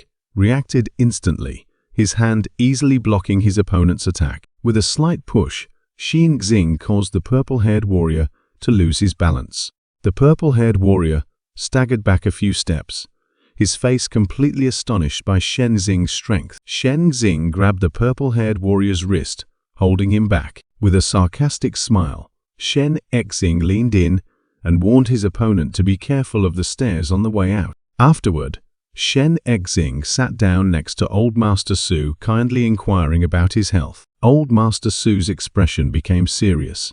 He gestured that there was something important to announce. Su Wan stepped behind Shen Exing, solemnly announcing the family's decision to move to Shangcheng, which stunned him. Looking out the window, Old Master Su calmly spoke of his retirement plans and instructed Su Wan to sell the house and move to Longhai Mountain after he was gone. Shen Xing was completely bewildered by the implication that Su Wayne would move in with him. Su Wan crossed her arms, casually explaining that the villa had many rooms, she would stay on the second floor, and he on the first, leaving Shen Xing to only scratch his head awkwardly. Meanwhile, in the car, the man in the suit questioned the purple-haired warrior about the encounter, looking at the bruise on his hand. The purple-haired warrior smiled reluctantly, admitting that he had been unable to do anything to Shen Xing. He opined that Shen Xing might be a sorcerer and explained their unpredictability.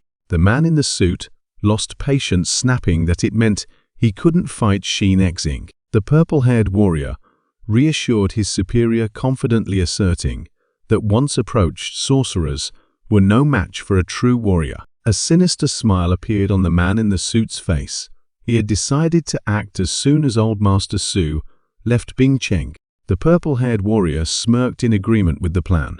The entire family and friends gathered in front of the mansion, waving goodbye, as the car carrying Old Master Su, the man in the suit, and the purple-haired warrior slowly rolled away. From inside the car, Old Master Su waved goodbye, his eyes gleaming with trust as he entrusted the future of Bingcheng. Shen Exing and Su Wan stood amidst the sobbing crowd, the weight of responsibility evident on their faces. The car carrying Old Master Su drove far away, leaving behind the crowd waving goodbye in tears. When the car was out of sight, Shen Xing placed a hand on Su Wan's shoulder, signaling to her that they should leave. Immediately, the crowd's tears vanished, replaced by sinister smiles and greedy eyes, as they thought the time had come. Shen Xing subtly smirked, a cold and confident smile appearing as he prepared to deal with the situation. He stood protectively in front of Su Wan, his sharp gaze sweeping across the crowd, a silent warning that even though Old Master Su was gone, the Su family's power remained. The greedy smiles on the crowd's faces stiffened, replaced by expressions of displeasure and anger at Shen Xing's defiance. The crowd muttered curses in helplessness as Shen Xing and Su Wan turned and walked away. Su Wan leaned slightly against Shen Xing, taking his hand, a gesture seeking comfort after the tense confrontation. She looked up at him, her eyes filled with weariness, as she expressed her exasperation with the endless power struggles. Su Wan's gaze became distant.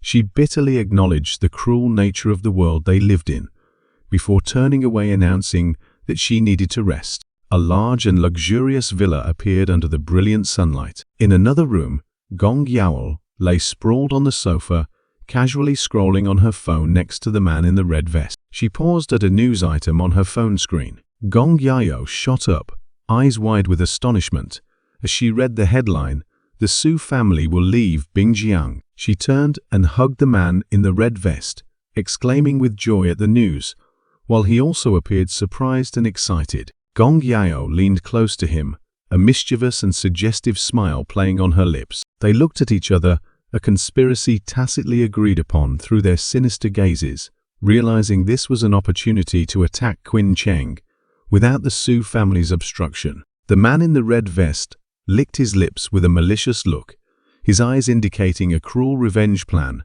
targeting Su Wayne was about to be executed. Suddenly, a knock on the door echoed, interrupting their plan. Gong Yao and the man in the red vest, startled, she pointed at the door, loudly questioning the uninvited guest. The door opened, revealing a group of people in black hooded cloaks, standing silently, emanating a menacing red dark aura. The leader of the black cloak group slowly raised his hand. He performed an evil ritual, summoning a colossal ghostly scorpion from dark energy. Gong Yao and the man in the red vest were lifted into the air by an invisible force and violently flipped upside down. They struggled in despair as ghostly scorpion-shaped shadows rushed towards them, engulfing them in horror. The leader of the black-cloaked cult calmly observed, seemingly convincing himself that this sacrifice was necessary for a greater goal. The scene shifts to another villa, nestled amidst towering mountains. Shen Jing gallantly opened the door of a red sports car for Su Wan, gently reminding her to be careful. As the door closed, Shen Jing suddenly froze, his gaze turning sharp. He looked up towards the villa, his figure exuding an imposing aura, as he sensed the danger looming over the place. As the red sports car pulled to a stop, Sha Ning rushed down the steps, delighted to see Qin Cheng had returned. With a panicked expression, Sha Ning reported that a man in white had stormed into the house, and he couldn't stop him. Qin Cheng calmly placed a hand on Sha Ning's shoulder to reassure him, then motioned for him to continue guarding the door. Sha Ning's face became serious, and he nodded decisively, showing absolute obedience. Su Wan approached Qin Cheng, her eyes clearly showing curiosity and concern about the uninvited guest. Qin Cheng scratched his head awkwardly, explaining that it was someone he had missed a challenge with. Su Wan placed a hand on her chest, sighing in relief. Upon learning that nothing serious had happened, she pointed at Qin Cheng, sternly reminding him to apologize properly to the other party. Inside the hall, Qin Cheng and Su Wan faced a purple-haired man, the uninvited guest who was waiting. Qin Cheng clasped his hands in front of his chest, smiling politely to express his apology for being late. The purple-haired man turned around, giving a polite smile, appearing to accept Qin Cheng's apology. Qin Cheng appeared friendly while Su Wayne quietly went up the stairs, leaving the two men to their private space. The purple-haired man touched his nose, making a request for a glass of water with a polite expression. Qin Cheng cheerfully opened the refrigerator, turning back to ask the guest's preference between fruit juice or tea. The moment Qin Cheng turned his back, the purple-haired man's eyes suddenly sharpened, signaling an attack. Immediately, the purple-haired man lunged forward with astonishing speed, aiming directly at the unprepared Qin Cheng. The opponent's shadow loomed over Qin Cheng, a lightning-fast attack about to strike from behind. The purple-haired man's arm grazed past Qin Cheng's back, who had just bent down to retrieve something from the refrigerator. Qin Cheng looked up, holding a can of water, his expression bewildered, as if he had no idea he had just narrowly escaped death. He turned back, holding a can of water and a box of tea, offering them to his opponent as if nothing had happened. A red can of water and a green box of tea were presented before the purple-haired man. The opponent awkwardly smiled and chose the tea, but inwardly seethed, unable to believe his attack had failed. Qin Cheng cheerfully took the tea box, turning towards the kitchen to prepare it, showing no signs of vigilance. He calmly prepared the tea set, while a blue flame flared under the kettle, signaling the water was about to boil. Behind Qin Cheng, the purple-haired man's hand gathered strength again, preparing for a second attack. With a sinister smile, the opponent was certain that this time Qin Cheng could not escape by luck again. He lunged forward, delivering a powerful chop, like a blade aimed at the back of Qin Cheng's neck. Just then, Qin Cheng suddenly bent down to lift the boiling kettle, causing the attack to narrowly miss.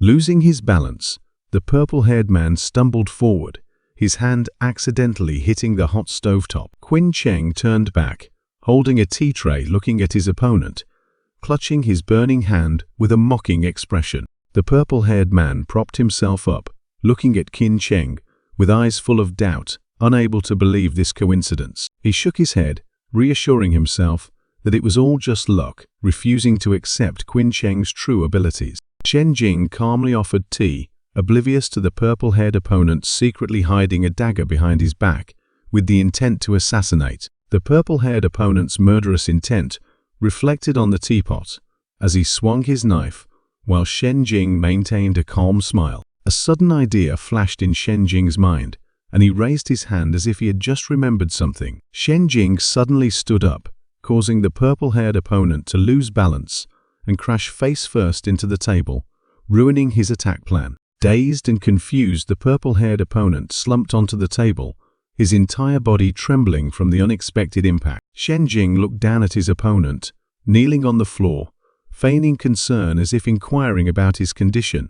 The purple-haired opponent looked up, suspicion and anger clearly visible, as he couldn't understand why he had failed so absurdly. Shen Jing offered a cup of tea to his opponent as an ironic gesture of reconciliation. With a knowing smile, Shen Jing opened the lid of the teacup, implying that the tea could cure his opponent's illness. The purple-haired opponent, with a large bump on his forehead, took the teacup, his eyes still full of doubt about Shen Jing's reflexes. When asked about his purpose for coming, the purple-haired opponent awkwardly sought an excuse, citing urgent business to leave. The purple-haired opponent sighed in relief, turned his back and walked away, still thinking about how to deal with Shen Jing, and explained to Di Ruiji. He stopped, a fleeting look of confusion and doubt appearing on his face. Shen Jing's smug smile revealed that he had known everything from the start, sending shivers down his opponent's spine. The purple-haired opponent turned back to face him, his expression astonished and threatened, as he realized he had been completely exposed. Cornered, he tried to threaten, boasting about his warrior rank, to find a way out. The purple-haired opponent took an attacking stance, declaring he would defeat Shen Jing in the blink of an eye. A mysterious and challenging smile appeared on Shen Jing's lips. In an instant, Shen Jing vanished and reappeared right behind him, making the purple-haired opponent realize the power disparity in horror. Shen Jing raised his hand, preparing to unleash a decisive attack. He lunged forward with astonishing speed, easily intercepting his opponent's attack. The purple-haired opponent tried to resist in vain, his face contorted in pain, as he was completely subdued by Shen Jing. Shen Jing delivered a powerful chop to his opponent's neck. The purple-haired opponent's eyes widened in horror before he was knocked down. Shen Jing delivered a final kick, sending his opponent flying backward. The purple-haired opponent was slammed hard onto the ground, the tremendous impact cracking the concrete floor into many pieces. Shen Jing stood looking down at the defeated opponent with contempt, declaring his uselessness. He looked directly into his opponent's eyes, questioning him about who had sent him. Completely subdued, the purple-haired opponent confessed he was just a hired hand and begged Shen Jing for his life. Shen Jing turned his back, signaling that he would not kill the attacker. He issued a stern warning, demanding his opponent relay the message to Di Ruiji. Su Wan and Sha Ning entered, astonished by the sight of the shattered floor, while the purple-haired opponent hastily bowed and left. Su Wan put a finger to her lips, her face full of doubt, as she commented on someone off-screen to Shen Jing, who merely responded with a confident smile. A luxurious villa appeared under the brilliant sunlight, surrounded by palm trees. Inside, in the villa's living room, Old Master Di's bodyguard respectfully handed the phone to his master, Old Master Dai, who was relaxing on the sofa. Old Master Dai held the phone to his ear, listening to a cold warning from the other end not to provoke Qin Cheng. His composure shattered upon learning the mission had failed. He roared into the phone, questioning the person on the other end about the enormous sum of money spent. At the same time elsewhere, the purple-haired opponent calmly relayed Qin Cheng's warning to Old Master D over the phone while drinking water. His rage erupted. Old Master D violently threw the phone to the floor, startling his bodyguard. With a face etched with indignation, Old Master D gritted his teeth, contemplating a revenge plan. As he was deep in thought, a dark shadow suddenly appeared behind him, a whispering voice echoing in his mind, offering a proposition of power. Old Master D spun around, his face paling in horror and astonishment at the sudden presence. The shadow, with a glowing red cross symbol on its face, approached, asserting that it was the one who could help him. Elsewhere, inside a luxurious room, tiny dust particles floated in the still air. Jin Hu slammed the table in anger, scolding his subordinates, who were bowing their heads in fear for their inefficiency and failure to satisfy Qin Cheng. Suddenly, a phone on the table rang, interrupting his rage. Jin Hu answered the phone gruffly, asking for the caller's identity, and heard Yang Yi offer a great deal, thousand-year-old ginseng. Jin Hu's expression immediately changed from anger to immense joy. He was eager to meet immediately to curry favor with Qin Cheng. However, Yang Yi announced a strange condition.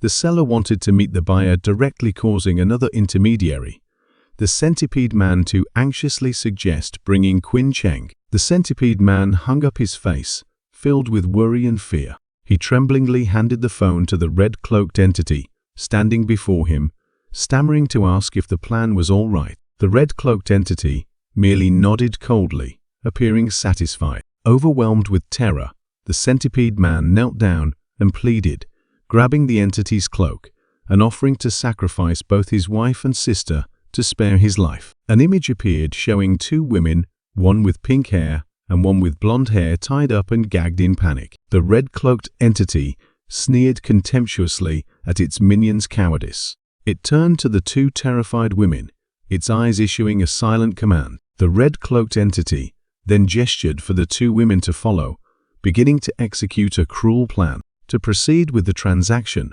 Jin Hu led Shen Jing up a creaky wooden staircase, deeper into a haunted house. Jin Hu confirmed to Shen Jing that this was indeed the transaction location, but he himself felt something was amiss. They entered a large empty room, covered in cobwebs, an eerie atmosphere pervading. A clap echoed from the darkness, breaking the silence. From the shadows, the ginseng seller emerged with the blue-robed twins, all smiling a mysterious welcome. Jin Hu lost patience, pointing forward and loudly demanding the ginseng immediately. The ginseng seller merely smiled meaningfully, a sinister glint in his eyes. The blue-robed twins revealed their grotesque forms with fangs and long tongues, lunging to attack Shen Jing, while he screamed in terror. Realizing the danger, Shen Jing immediately pulled Jin Hu to flee and escape the ambush. One of the blue-robed twins grabbed Shen Jing's wrist, blocking his escape. With a triumphant smile, the girl tightened her grip, believing she had caught her prey. Unexpectedly, Shen Jing powerfully seized both girls, lifting them into the air, astonishing them. With extraordinary strength, Shen Jing swung the blue-robed twins, slamming them into each other to neutralize the threat. The twins lay unconscious on the ground, blood oozing from wounds on their heads. Shen Jing calmly opened the wooden door, proceeding deeper into the house. He and Jin Hu faced the ginseng seller, who stood waiting with a confident expression. The ginseng seller formed a hand seal, his eyes full of determination, signaling that the battle was not over. He vanished into a hazy green smoke, using his stealth ability to conceal his position. Jin Hu grabbed Shen Jing's sleeve, his face panicked as he pleaded for help in the dangerous situation. Shen Jing closed his eyes, concentrating his mind to sense the presence of the lurking enemy. Suddenly, Shen Jing appeared and firmly seized the ginseng seller from behind, breaking his stealth spell. Shen Jing raised his fist, his eyes coldly showing impatience with his opponent's tricks. The ginseng seller was completely bewildered, not understanding why he had been discovered. A smirk appeared on Shen Jing's lips. He whispered a taunt into his opponent's ear. The ginseng seller was stunned, realizing the disparity in power between the two. Without hesitation, Shen Jing delivered a powerful hook to the ginseng seller's face. The silhouette of a mysterious hooded figure appeared in the smoke, silently observing the battle from afar. The tremendous force of the punch sent the ginseng seller flying backward. His body slammed hard against the wall behind him, cracking it like a spiderweb, blood gushing from his mouth. The ginseng seller collapsed unconscious on the floor, utterly defeated. Shen Jing stood upright, his expression calm, as if he had just taken a stroll. Suddenly he paused, turning his head in one direction upon hearing a strange sound. Jin Hu fearfully pointed towards a closed room, informing Shen Jing of the sound's origin. Shen Jing cautiously approached the door, Jin Hu fearfully hiding behind him. When the door opened, they were astonished to find Lin Qingcheng tied up and suspended. Lin Qingcheng struggled in despair, tears streaming down her face, as she recognized Shen Jing and urgently pleaded for help. Shen Jing approached, touched the ropes, and offered a deal to rescue her. After she was freed, Shen Jing ordered Jin Hu to take care of Lin Qingcheng. Jin Hu carried the still sobbing Lin Qingcheng on his shoulder, preparing to leave the dangerous place. In a gloomy forest under the moonlight, a small wooden house mysteriously appeared. Shen Jing walked alone in the forest, heading towards two figures waiting. He unexpectedly discovered a severely injured man in a blue suit sitting on the ground, while Jin Hu and Lin Qingjing stood behind him cautiously. The injured bodyguard looked up weakly, calling Qin Cheng's name in pain. Shen Jing quickly knelt, anxiously checking the bodyguard's condition and urging him to conserve his strength. The bodyguard tried to explain his identity, but Shen Jing grabbed his shoulder, his eyes urgently questioning about Miss Su's whereabouts. In tears, the bodyguard painfully confessed that Su Wan had been kidnapped, blaming himself for failing to protect her. The news stunned Shen Jing, his hands clenched in shock and anger. At the same time, in a dark basement, Su Wan was tied up and kneeling on the floor, facing a silver-haired kidnapper.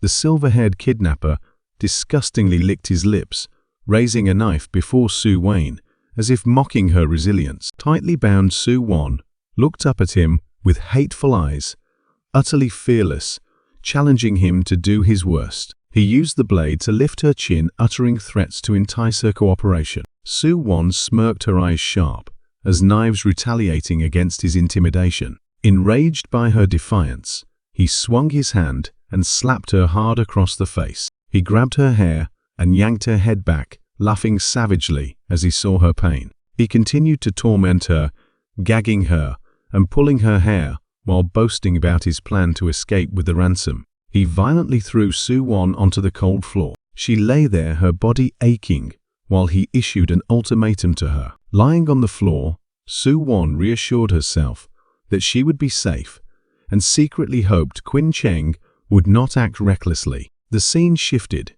Shen Jing urged Jin Hu to drive like the wind, urgency evident on both their faces. The car sped towards a large villa, where a team of black-suited bodyguards stood on strict guard. Shen Jing hastily stepped out of the car, heading towards the bodyguard. Recognizing Shen Jing's return, the Su family bodyguards immediately ran out, overjoyed, as if seeing a savior.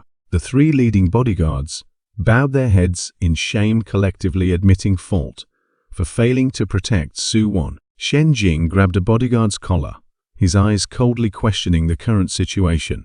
The bodyguard wiped away tears, reporting in panic about the van that had kidnapped Su Wan and the hopelessness of waiting for news from the police. Shen Jing asked about Sha Ning's whereabouts and was told that he too was severely injured and in the hospital. He thoughtfully analyzed, realizing that this enemy was not simple, while the bodyguard looked at him awaiting orders. To resolve the situation, Shen Xing decisively ordered the bodyguards to continue searching and entrusted Lin Qingxing to Jin Hu's care. Shen Xing's figure stood in an ethereal space, surrounded by glowing books, his mind racing against time. His eyes gleamed with steely determination.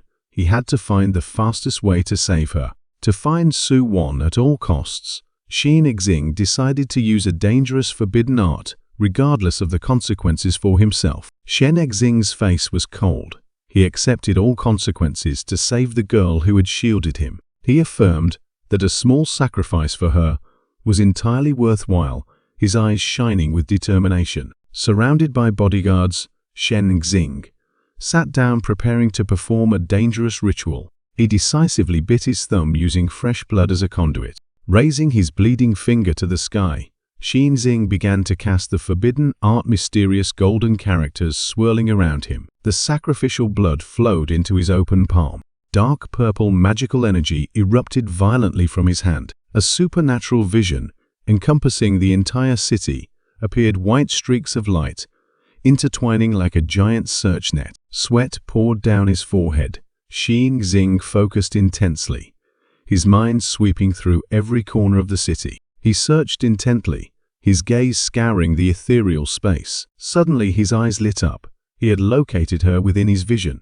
Immediately after the backlash struck, he clutched his mouth, his body trembling violently. A bodyguard panicked as Shen Xing collapsed, vomiting a large mouthful of blood. Wiping the blood from his lips, Shen Xing looked up, his eyes sharp and filled with killing intent. He gave a decisive order specifying the location to his subordinates: East City, Yuanbao Mountain. Meanwhile, in an abandoned warehouse, the silver-haired kidnapper kicked open the door, approaching with a smug look. Facing him, Su Wan, though bound and bruised, still ordered him to get lost with a look of disdain. The kidnapper sneered at her defiance. He burst into a savage laugh, mocking the hostage's futile bravery. Su Wan did not flinch, her eyes still sharp as daggers filled with hatred. He moved closer, his large figure looming over her in a threatening gesture. Suddenly, an icy voice rang out, making the silver-haired kidnapper startle and turn around in surprise. Shen Xing stood there,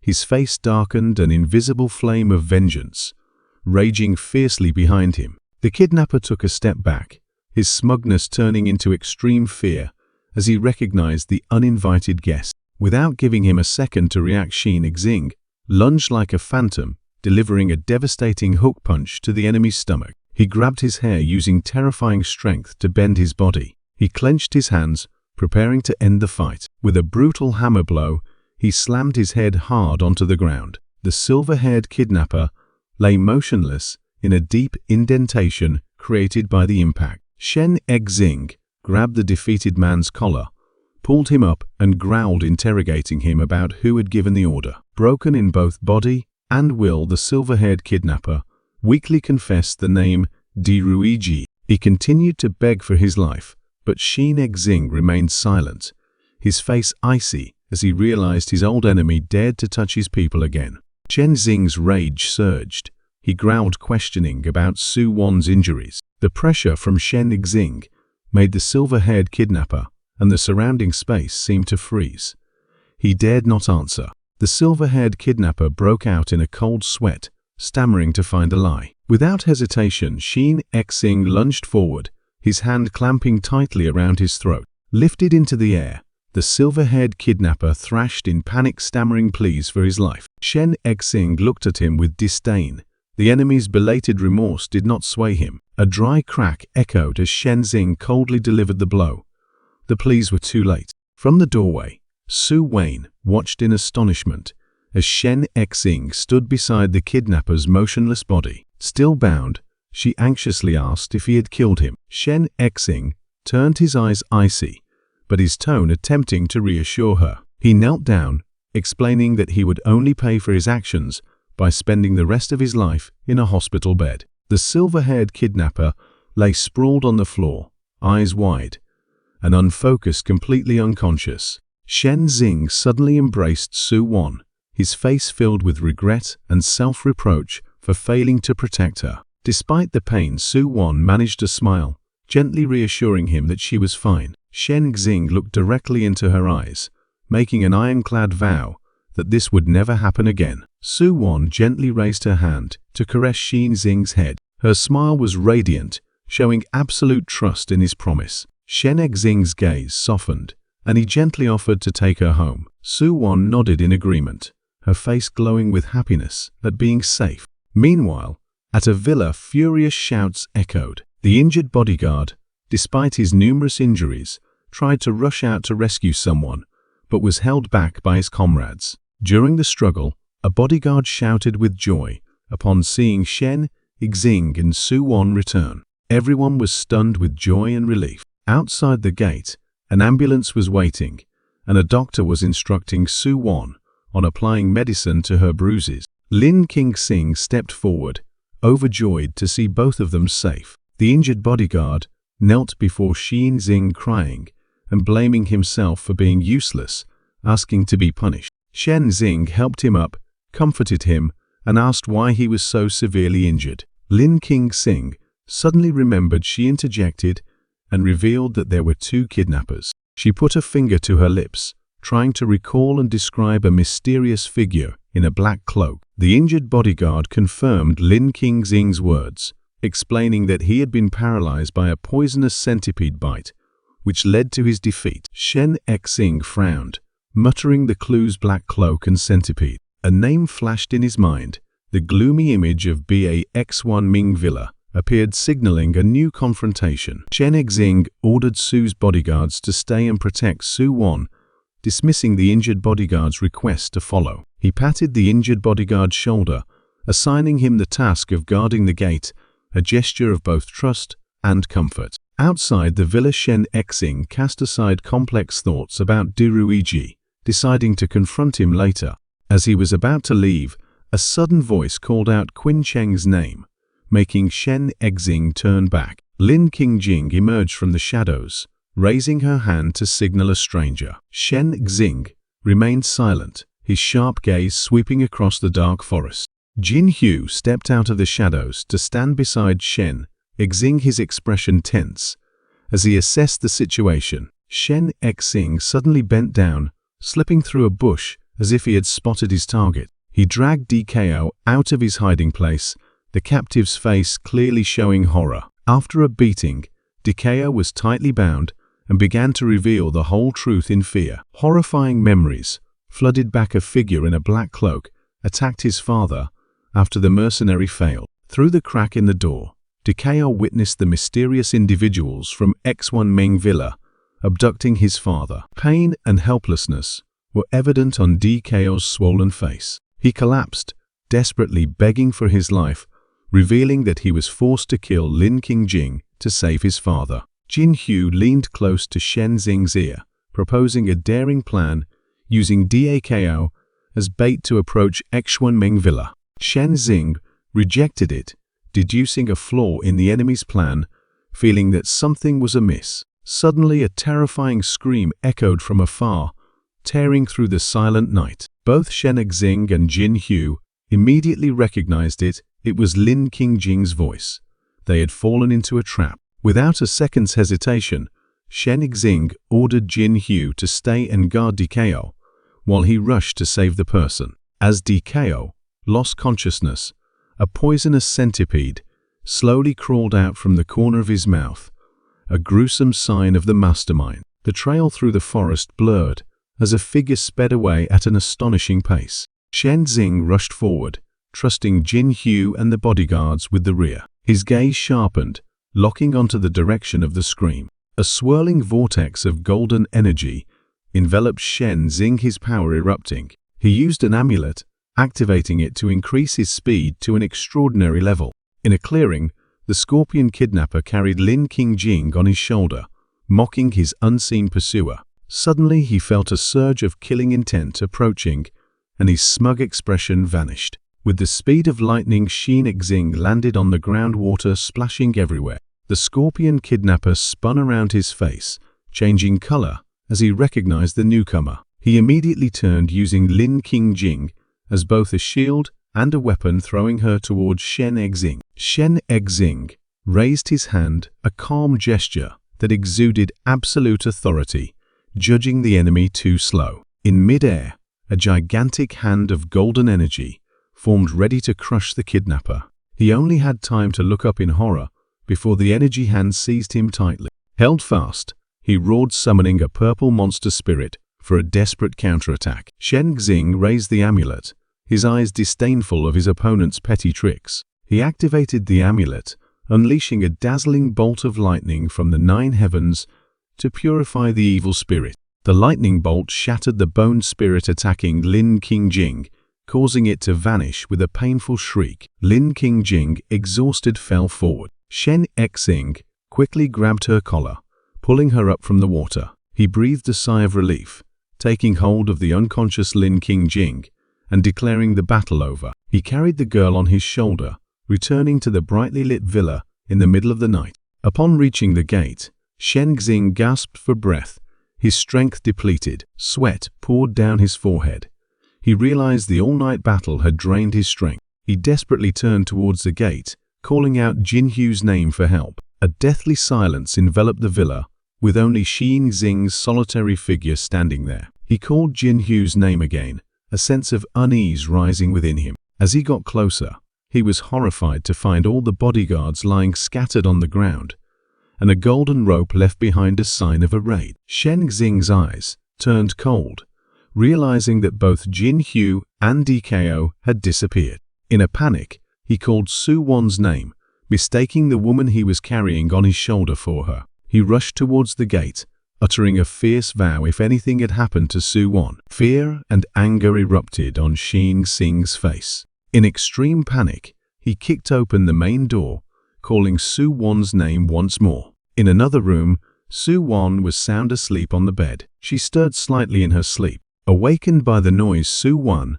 sat up, rubbed her eyes, and was surprised to see Qin Cheng had returned. Shen Exing mercilessly put Lin Qingjing down on the ground. He rushed over and embraced the bewildered Su Wan. He explained the chaotic scene outside Jin Hu's disappearance and his fear that something had happened to her too. Su Wan gently patted his back, softly reassuring him that everything was fine and advising him to rest. Shen Exing nodded in agreement, burying himself in her safe embrace. Night gave way to the dawn light, filtering through the window. Shen Exing, now shirtless, was sound asleep on the bed. He slowly woke up. Sitting up in bed, he smelled a familiar scent. He stood up wearing only his underwear and loosely draped in a red shirt, walked out of the room and called Su Wan's name. In the kitchen, Su Wan in a pink apron turned and smiled, asking why he was up so early. Shen Exing explained that he couldn't sleep well with so many unresolved matters, then curiously looked into the pot of soup she was cooking. As he approached Su Wan, startled, and stepped back, and he quickly held her hand to prevent her from falling. In a pot, a steaming lump of dough sat, the result of a failed attempt at cooking noodles. Shen Xing looked at Su Wan curiously as she awkwardly gestured to explain the ruined noodles. Su Wan frantically tried to stop him, but Xin Xing quickly scooped some noodles from the pot, indicating he would eat them. Both sat at the dining table in a rare, peaceful atmosphere, while the TV in the background was showing a program. Su Wan grimaced at the unexpected sweetness after tasting it, realizing she had mistaken sugar for salt. She was embarrassed and slightly annoyed to see Shen Xing had eaten his entire portion without complaint. Shen Xing smiled reassuringly, asserting that the dish was delicious, despite Su Wan's skeptical expression. Both their attentions were suddenly drawn to the news report on TV. Shen Xing froze, his expression becoming tense. The female reporter on screen announced the deaths of businessmen Yang Yu and Di Ruiji. Su Wan looked at Shen Xing with an inquiring gaze, but he shook his head vehemently, denying his involvement. Crossing her arms, Su Wan narrowed her eyes, speculating about the true intentions of those behind the incidents. Shen Xing mused, hand on his chin, admitting that he was also unsure of their purpose. In his mind, the image of a dark force engulfing DKO and Yang Yi shaking hands suggested a conspiracy of revenge. He continued to deduce, imagining a red-cloaked figure watching Su Wan sleep, but then dismissed that hypothesis. Both debated the enemy's target, considering whether it was Old Master Su. Shen Xing offered a different conclusion, suggesting their target was someone's sister. Both Shen Xing and Su Wan were startled to see Lin Qingjing huddled by the fireplace. With a pained expression, Lin Qingjing began to recount that she and her sister were the original targets. Memories flooded back. The old man with silver hair laughed maniacally as he grabbed the woman with blonde hair's chin, recognizing her special physique. In the dark room, DKO angrily criticized the woman with blonde hair, while the old man with silver hair meditated and Lin Qingjing was held captive nearby. The accomplice in black suit lost patience, stepping forward to question the old man with silver hair insolently. The old man with silver hair simply placed a finger gently on the accomplice's hand. Immediately, red centipedes swarmed out from the accomplice in black suit's arm, making him writhe in agony. The old man with silver hair stood up, looking down at DKO, who had fallen to the floor with absolute disdain. He brushed his hands, deciding that a disguise was needed to conceal the treasure he had just found. He grabbed DKO, shoved the phone in his face, and issued a silent command. DKO stammered Jinhu's name in extreme fear. The old man with silver hair chuckled gleefully, a broken tooth exposed, urging DKO to continue the call. Returning to the present, Lin Qingjing concluded her story before Shen Exing and Su Wan, who was seated on the sofa. She explained that the original plan was to lure Qin Cheng away to kidnap Su Wan, but everything had changed. Shen Exing and Su Wan listened, realizing the complexity of the situation, as Lin Qingjing asked them about the next plan. Lin Qingjing looked down at her empty hands, despairingly admitting that she had lost everything. With tears in her eyes, she clutched her shirt, pleading with Xinjing for help, explaining that he was her only hope. Shen Exing stood up, his gaze firm, making a silent promise that he would help her. Shen Exing stood tall, his resolute gaze conveying his determination to save Jinhu and help Lin Qingjing. Hearing the promise, Lin Qingjing sank onto the sofa, covering her face with her hands and sobbing with gratitude. Su Wan looked at Xinjing with gentle and appreciative eyes after he made his decision. Suddenly, a condescending voice rang out, causing Shen Exing to immediately go on the defensive, standing in front of Su Wan to shield her from the sudden threat. Looking down from above, a stranger in a black suit entered, breaking the silence. The stranger stood at the door, using a contemptuous gesture to mock their humble abode. Su Wan and Shen Exing both turned to look at the uninvited guest. Su Wan's face showing a hint of confusion. Su Wan recognized the stranger's surprise and discomfort, clearly visible on her face, as she called his name. Su Yu approached, using a condescending hand gesture to reprimand Su Wan, but she only responded with a cold gaze, asserting that she had cut ties. With a dismissive wave of his hand, Su Yu revealed he was here because he heard old Master Su had taken a very important family heirloom. He crossed his arms, looking directly at Su Wan with a smug smile, inquiring about the item's whereabouts. Su Wan flatly refused, her eyes sharpening as she ordered him to leave immediately. When Su Yu didn't move, Su Wan sat up straight, issuing a final warning that she would call the police. Su Yu smirked, repeating her threat as if it were a joke. His expression suddenly turned wild and savage, his arms spread wide, as he mocked Su Wan's naivety. Regaining his smug look, Su Yu raised an eyebrow, challenging that no one dared to arrest him here. To increase the pressure, Su Yu moved closer to Su Wan, pointing and threatening consequences if she didn't hand over what he needed. To stop the threat, Xinjing acted swiftly, his hand gripping Su Yu's wrist with incredible force. Su Yu sharply pulled his hand back, his face contorted in extreme pain. Rubbing his bruised wrist, Su Yu turned to Shen Exing, anger and surprise evident as he questioned his identity. Su Wan placed a reassuring hand on Shen Exing's shoulder as he calmly stated his alias Qin Cheng. Su Yu sneered, rubbing his sore wrist and showing disdain for the name he had never heard. Without a word of warning, Su Yu launched a lightning-fast attack towards Shen Xing. His hand erupted with a fiery surge of energy, lunging straight towards Shen Exing, with the intent to incinerate him. Shen Exing did not flinch, his hand also flared with a similar flame to meet the attack. The two energy surges collided violently, creating a blinding explosion of light that enveloped them both. Su Yu took a step back, the smug look on his face replaced by extreme astonishment at Shen Exing's power. Shen Exing stood firm, his sharp gaze assessing his opponent, while reassuring a worried Su Wan beside him. Su Yu roared, lunging forward at terrifying speed, his entire body enveloped in an aura of energy. His fist, empowered by energy, aimed directly at Xin Xing's face. Shen Xing raised his hand, blocking Su Yu's punch with a thunderous impact. The force of the punch pushed Xin Xing sliding back a short distance. Shen Xing gasped, a drop of sweat rolling down his temple, acknowledging his opponent's strength. Suddenly, Su Yu appeared right behind Xin Xing,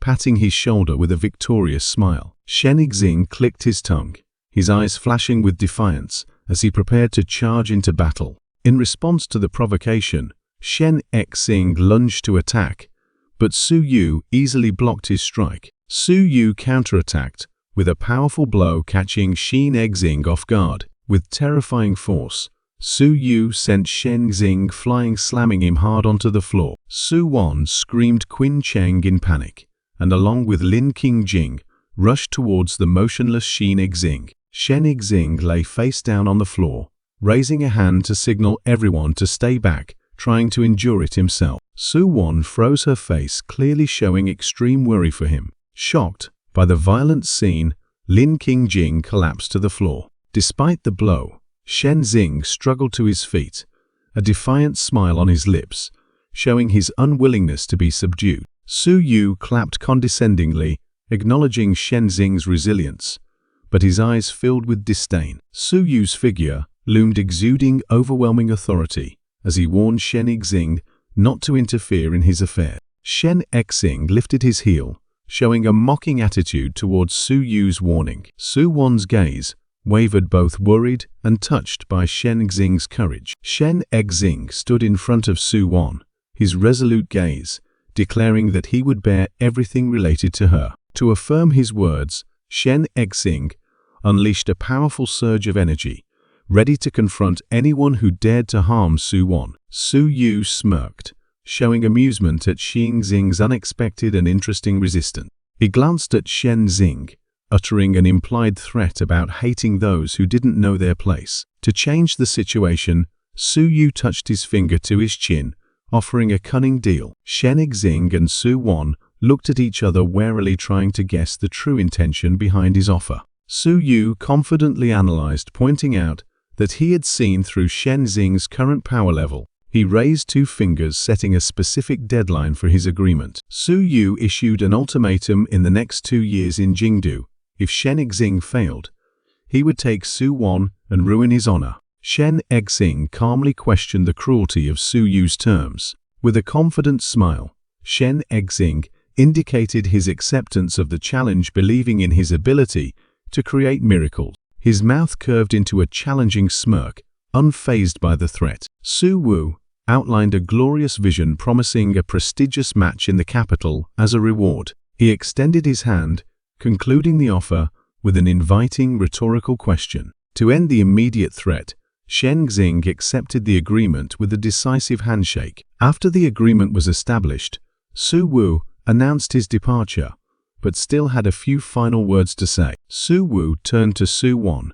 sending a cold warning to Old Master Su that the Su family would have to hand over what he wanted. Before leaving, he also revealed important information to Shen Xing about the real enemy who captured Jin Hu and advised him to become stronger. Su Wu turned, picking up his fedora from the table. He put on the hat, a self-satisfied smile on his lips as he bid farewell. Shen Xing and Su Wan stood together, silently looking out the window as Su Wu's car drove away. Shen Xing was pensive, keenly aware of the power gap between himself and the great families in the capital. Su Wan revealed a glimmer of hope, mentioning a message from her grandfather about seeking help from Fang Jingyao of the Provincial Security Bureau. He listened, but his expression still showed clear skepticism and worry after the recent events. A fleeting memory in Su Wan's mind revealed the complex past relationship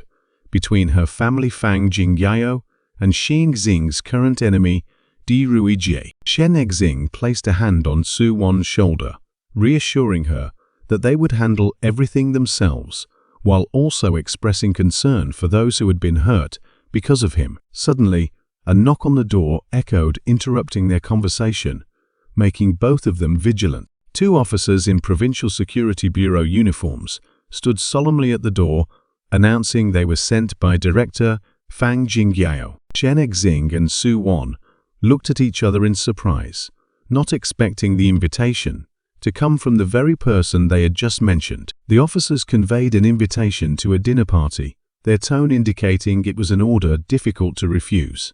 After a brief exchange of glances with Su Wan, Shen Xing signaled his acceptance of the invitation. Night fell, and the city lit up brightly, signaling the setting had shifted to the dinner party. At the luxurious party, Shen Xing, in a white suit, and Su Wan, in an elegant black evening gown, observed together, assessing the safety of the place. Shen Xing raised his glass, calmly discussing with Su Wan about maintaining a humble attitude among powerful figures. Suddenly, Su Wan turned around, seemingly hearing someone call her name from behind. A young blonde girl unexpectedly rushed forward and hugged Su Wan from behind, startling both her and Shen Xing. The girl joyfully hugged Su Wan tightly, expressing her deep longing. Shen Xing stood beside them, completely bewildered by the strange girl's appearance and actions. Releasing Su Wan, the girl introduced herself as Fang Xiaodi, the only daughter of the Fang family. Fang Xiaodi turned to face Shen Xing, her eyes scrutinizing him. To her question, Shen Xing admitted that he was Qin Cheng. Fang Xiaodi looked at him from head to toe, making a blunt remark that he was not worthy of Su Wan. In Fang Xiaodi's eyes, Su Wan appeared as an untainted goddess, explaining her extreme protective attitude. She pointed directly at Shen Xing's face, issuing a stern warning that she would not forgive him if he hurt Su Wan. Shen Xing was bewildered, Su Wan was flustered, and Fang Xiaodi was angry because she felt Su Wan had feelings for him. Suddenly remembering her main purpose, Fang Xiaodi turned to Su Wan with a more serious expression. She leaned close to Su Wan's ear, warning her about someone named Bxiao. Fang Xiaodi revealed that Bxiao was looking for an opportunity to avenge DKR. Su Wan smiled confidently, showing disdain for the threat from Bxiao. She recalled her grandfather's words that Bxiao was just a coward who always had to rely on Fang Jingyao. Su Wan looked at Shen Xing with amusement, secretly admiring his courage for daring to confront such people. A loud shout announced the arrival of Director Fang Jingyao. Fang Jingyao, a man with red hair and a dignified military uniform, strode into the banquet hall, followed by Bxiao and other officers. Fang Xiaodi turned to Shen Xing, challenging him to greet her father. Shen Xing coldly refused, making Bxiao angrily order his subordinates to force him. A hand was raised, signaling a halt to the surprised security personnel. Fang Jingyao placed a hand on Bxiao's shoulder, his eyes giving an unspoken command to maintain proper decorum with Su Wan's side. Amidst the banquet hall, whispers arose around Shen Xing, speculating about his involvement in DKR's death.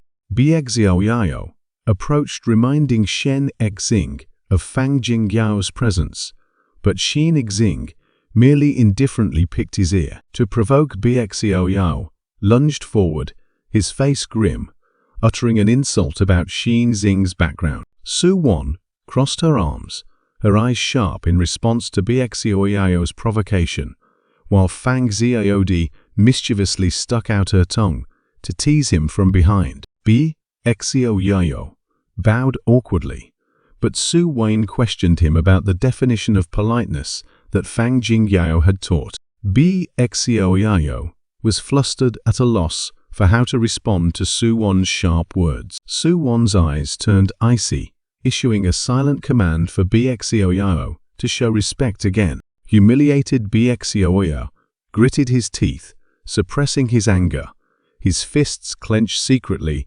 harboring thoughts of revenge. Afterward, Bxiao reluctantly approached Shen Xing, bowing his head to convey Fang Jingyao's invitation. Shen Xing put his hands behind his head, smiling casually and agreeing to meet. Bxiao was stunned by Shen Xing's nonchalant attitude, speechless. Shen Xing watched BXIOYO's retreating back with a confident smile, fully aware of his position, with the Su family backing him. He bowed politely to greet Fang Jingyao, inquiring about the reason for his summons. Fang Jingyao laughed heartily, patting Shen Xing's shoulder, intimately showing his interest in meeting him directly. Fang Jingyao's eyes sharpened. He acknowledged Shen Xing's recent reputation. Fang Jingyao recounted Shen Xing's achievement, the image of the subdued camouflaged kidnapper appearing. Shen Xing humbly crossed his arms,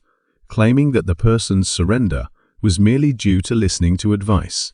Fang Jingyao suddenly grabbed Shen Xing's hand, startling him. With eyes full of expectation, Fang Jingyao offered to invite Shen Xing to become a trainer for the security bureau. BXIOYO immediately protested vehemently, claiming that Shen Xing was not qualified for that position. Shen Xing pushed Fang Jingyao's hand away, asserting that even if he wasn't interested, he was still fully capable. BXIOYO roared, challenging Shen Xing to prove his ability by defeating him. To set the terms, BXIOYO pointed at Shen Xing, loudly proposing a match in the arena after 5 days under Fang Jingyao's witness. Shen Xing picked up a wineglass, suggesting a different wager instead of joining the security bureau. BXIOYO raised his wineglass, declaring that if he won, Shen Xing would have to call him Big Brother, and he would publicly apologize. Shen Xing smirked, raising his own wineglass as an acceptance of the agreement. BXIOYO growled, asking in return about the consequences if Shen Xing was the loser. To seal the deal, the two wineglasses clinked together with a crisp sound. Shen Xing tilted his head back and drained the wineglass decisively. The wineglass was placed on the table, empty, like an unshakable affirmation of victory. BXIOYO took a sip of wine, a flicker of hatred in his eyes, secretly vowing to avenge DKO. Fang Jingyao smiled as he explained BXIOYO's talent to Shen Xing, a genius of the security bureau. An allegorical image appeared, an ancient grandmaster controlling a sphere of pure energy, symbolizing the highest level of power. The image of the grandmaster standing on a mountaintop, his power shaking heaven and earth, illustrating a realm that only the strongest can reach. Shen Xing modestly acknowledged his power, a mysterious blue energy quietly enveloping his fist. He explained that although his cultivation had reached its limit, his skills and physique still needed improvement. Fang Jingyao excitedly patted Shen Xing's shoulder, showing absolute trust in his future, while Su Wan quietly observed. Meanwhile, Fang Xiaodi pointed at a security guard's face, happily announcing that it was a good thing her father liked Shen Xing. Fang Xiaodi's eyes flashed with anger upon hearing the news from the employee. She yelled in a fit of rage, grabbing the security guard's collar, because he couldn't get tickets to Chu Yongxi's concert. Shen Xing turned back with a confident smile, offering to get her tickets. Fang Xiaodi looked at him skeptically, while Su Wan appeared surprised by the sudden offer. After a moment of thought, a mischievous idea popped into Fang Xiaodi's head. She immediately pulled Su Wan's hand, urgently whispering into her ear, sowing doubt that Shen Xing was deceiving her. Shen Xing raised his hands to the sky, trying to innocently explain that they were just business partners. Su Wan narrowed her eyes, coldly questioning what kind of business he was talking about. Shen Xing froze, realizing he had fallen into an awkward situation. Cornered, Su Wan grabbed Shen Xing's lapel, demanding he explain how he knew Chu Yongxi. Shen Xing hesitated, trying to choose his words to explain the complicated situation. Memories of the Gong sisters' agreement to save their grandfather suddenly flooded back, explaining their relationship. Su Wan scoffed, suggesting that Shen Xing's abilities were only convenient for healing the elderly and flirting with women. Fang Xiaodi's eyes lit up with hope and excitement. She grabbed Shen Xing's shirt, eagerly asking again if he could really get her the tickets. Shen Xing firmly stated that it was not a problem, then took out his phone. Su Wan suddenly reached out, blocking Shen Xing's phone before he could make the call. Fang Xiaodi crossed her arms, challenging Shen Xing to prove his words by asking Chu Yongxi to meet in person. Shen Xing merely nodded in mysterious agreement. The scene shifted to a luxurious villa bathed in morning sunlight. Inside, Shen Xing sat on a chair, burying his face in his palms with extreme exhaustion. Su Wan and Fang Xiaodi sat opposite him, silently observing him in the living room. A woman thoroughly disguised with a hat, glasses, and mask peeked through the door, politely asking for Qin Cheng. All three people in the room turned, simultaneously surprised by the mysterious visitor's appearance. The woman entered, removed her glasses and mask, revealing the face of the famous star Chu Yongxi. Fang Xiaodi put her hands on her hips, proudly declaring this was her home. Chu Yongxi looked sideways, hand on chin, her gaze sharp, as she noticed Fang Xiaodi's presence. She turned back, smiled warmly, and extended her hand, a friendly gesture, acknowledging Fang Xiaodi as a fan. Fang Xiaodi froze, her heart pierced by arrows of admiration in overwhelming awe. Tears of happiness streamed down Fang Xiaodi, even got a nosebleed from overwhelming emotion, her hands clutching her chest in boundless admiration. Chu Yongxi gently lifted Fang Xiaodi's chin, her eyes affectionate, while Su Wan sat behind, observing with an expressionless face. Chu Yongxi's eyes suddenly flashed with a cold glint, a subtle change in her demeanor. Chu Yongxi and Su Wan exchanged a meaningful glance, a silent confrontation unfolding between the two women. Chu Yongxi and Su Wan stood opposite Shen Xing, creating an invisible pressure that made him break out in a cold sweat. Sweat poured down Shen Xing's forehead. He felt desperate in the awkward situation. Shen Xing sat opposite the two women.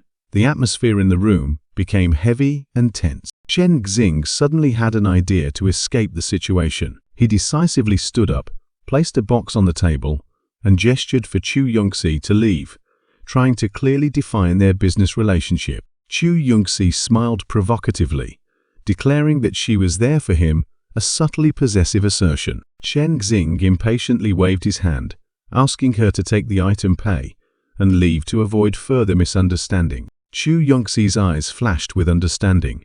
She realized the cause of the misunderstanding. Chu Yongxi crossed her arms, turning to look at Su Wan, with confidence, openly assessing her rival. Radiating confidence, Chu Yongxi asserted her superior talent and status, implicitly comparing herself to Su Wan. Shen Xing flatly rejected this, asserting that to him, she was merely a business partner. Angered by his words, Chu Yongxi slammed her hand on the table, but quickly regained her composure, deciding to leave temporarily. Chu Yongxi turned back with a radiant smile, seemingly having changed her mind. Shen Xing smiled, pointing towards Fang Xiaodi and asking for concert tickets for the girl. Chu Yongxi glanced at Shen Xing and the excited Fang Xiaodi, then at the silent Su Wan, before reluctantly agreeing. Shen Xing waved goodbye as Chu Yongxi left, while Fang Xiaodi was still ecstatic with happiness. A luxurious car departed from the villa gate. Sitting in the car, Chu Yongxi crossed her arms, ordering her assistant to arrange concert tickets. She irritably rummaged through her handbag, unable to believe she couldn't control Qin Cheng. At the same time elsewhere, the striped-faced foe stared at the bound Su Wan, his face full of triumph. In the car, Chu Yongxi took out the red medicine bottle that Shen Xing had given her. She looked at the bottle with a calculating expression, recalling the promise that it could maintain her popularity for 10 years. A confident smile bloomed on Chu Yongxi's lips. She believed that with this power, winning over a man would be easy. A blue energy aura emanated from the medicine bottle, enveloping Chu Yongxi. The striped-faced foe clenched his hands hatefully, looking at Su Wan, and vowing never to forgive Shen Xing for destroying his divine consciousness. Bound tightly and gagged, Su Wan could only emit muffled sounds of resistance in fear, while her captor gloated at her. The striped-faced foe laughed savagely, his bloodshot eyes reflecting a deadly threat that would come in 3 days. 3 days later, Jiangcheng Stadium glowed with lights for a grand concert. In the VIP room, Fang Xiaodi pressed her face against the glass door, overwhelmed and extremely excited. The mischievous girl waved her light stick, teasing that she would make Xin Exing cheer with her, which made Su Wan smile. In a brief flashback, a polite man in a white suit handed 3 VIP tickets to the group. Amidst the lively atmosphere, a sense of unease crept into Shen Xing's heart. The stage lights flickered off, then blazed on. Fang Xiaodi's eyes fixed on the stage, completely captivated. On the magnificent stage, Chu Yongxi appeared like a snow goddess, her voice enveloping the entire space. Fang Xiaodi was stunned, tears of emotion streaming down her cheeks as she watched her idol, while Shen Exing stood behind, quietly observing. Amidst a shower of white feathers, Chu Yongxi sang loudly, her melody carrying a melancholic beauty. The song touched Shen Xing's heart. He felt like a caged bird longing for freedom. Suddenly, Shen Exing realized something was wrong with the song's melody, his eyes flashing with vigilance. The sorrowful melody made Su Wan burst into tears, the pain of her bound fate within the clan flooding back. Fang Xiaodi also collapsed unconsciously, sobbing her deceased mother's name. Shen Exing clenched his fist, his gaze sharpening with determination to expose the mastermind behind this act. He discovered a thin red energy thread, invisible to ordinary people, leading somewhere in the darkness. Shen Exing turned back his eyes, signaling the others to be careful before he left. Both Su Wan and Fang Xiaodi were immersed in the despair caused by the song, no longer aware of their surroundings. Shen Exing walked out of the room, his expression cold as he followed the energy trail. He followed the corridor, searching for the thread of energy that had just vanished into thin air. An enchanting voice rang out as a purple-haired woman suddenly appeared before Shen Exing. She performed a mysterious hand seal, releasing a captivating stream of energy. The purple-haired woman pressed close, using her breath and gestures to try and enchant Shen Exing. Shen Exing released a powerful surge of energy, pushing back the purple-haired woman to break her enchantment. Shen Exing's gaze was cold. He issued a silent ultimatum demanding she end the charade and reveal her true purpose. The purple-haired woman smiled smugly, mocking Shen Exing's power and mentioning an elder. Shen Exing immediately deduced her identity, his sharp gaze questioning her about Swanmang Mansion. The purple-haired woman panicked, hastily denying any connection before Shen Exing's overwhelming aura. His thoughts turned to the enemy's origin, Xuanming Mansion Man, examining emerald green pills. The Xuanming Mansion Man meditated, trying to absorb energy from the pill to break through his realm. Shen Exing's mind analyzed the faint energy source he sensed from the enemy. The Xuanming Mansion Man opened his eyes in disappointment, realizing the energy from one pill was too little to break through. Suddenly, a flash of realization gleamed in the Xuanming Mansion Man's eyes, as he seemed to sense something. In a dark cave, Shen Exing looked at a bag full of green energy gems with a determined expression, telling himself this was a necessary action. At the same time, in a nearby forest, the purple-haired woman looked up at the night sky, surprised by the unusual snowflakes falling. Memories flooded back, showing Shen Exing meditating in the cave, absorbing energy from the green gems, while spiritual snow fell around him.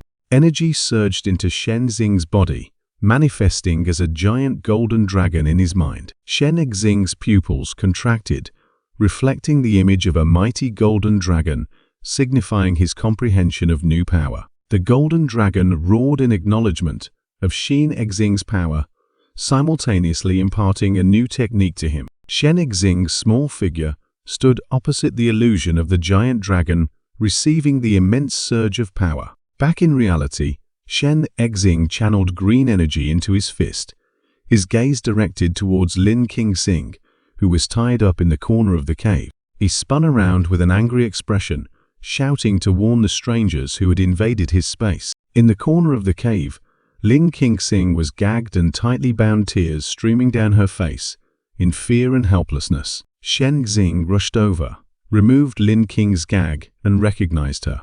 Lin Qingsing tried to warn Shen Xing urgently, but he ignored her, focusing on untying her and pressing for information about Jin Hu. With a horrified expression, she stammered that the elder had taken Jin Hu elsewhere. Shen Xing stood up, his fist flaring with green energy, and motioned for Lin Qingsing to be silent so he could handle the situation. To break the encirclement and create an escape route, Shen Xing charged forward, preparing to unleash a terrifying energy punch. A stream of blue-green energy shot from his fist, shattering boulders in its path. Hiding behind a rock, the purple-haired woman was utterly stunned by the destructive power she had just witnessed. The energy explosion erupted fiercely, illuminating the entire cave. Shen Xing's punch caused a powerful shockwave, making the cave ceiling tremble and throwing the guards flying. Shen Xing looked at his still glowing hand with a bewildered expression, surprised by his own power, while Lin Qingsing stared at him in astonishment. Realizing the cave was about to collapse, Shen Xing turned and motioned for Lin Qingsing to quickly follow him out. Rocks from the cave ceiling began to fall, increasingly blocking the entrance. Shen Xing led the way, decisively stepping through the rubble to find a way out. From the shadows, the striped-faced enemy appeared, his expression contorted as he sensed the chaos from within. Realizing his plan had failed, the striped-faced enemy frantically rushed into the cave. He collapsed to his knees in despair, clawing at the ground as he saw his precious bags of yin essence completely destroyed. The striped-faced enemy looked up, his eyes burning with hatred, and he gnashed his teeth, calling out Qin Cheng's name. Meanwhile, in the luxurious waiting room, Su Wan looked around anxiously, wondering why Shen Xing had been gone for so long. Fang Xiaodi tried to reassure Su Wan with a joke, but the worry was still evident on Su Wan's face. The door opened, and Shen Xing walked in, carrying an unconscious and injured Lin Qingsing in his arms, startling Fang Xiaodi. Shen Xing gently placed Lin Qingsing on the sofa, then turned and issued an urgent command to Su Wan to call an ambulance. Su Wan immediately complied, her face panicked as she hastily pulled out her phone to dial. Shen Xing bent down, his face pained as he looked at Lin Qingsing.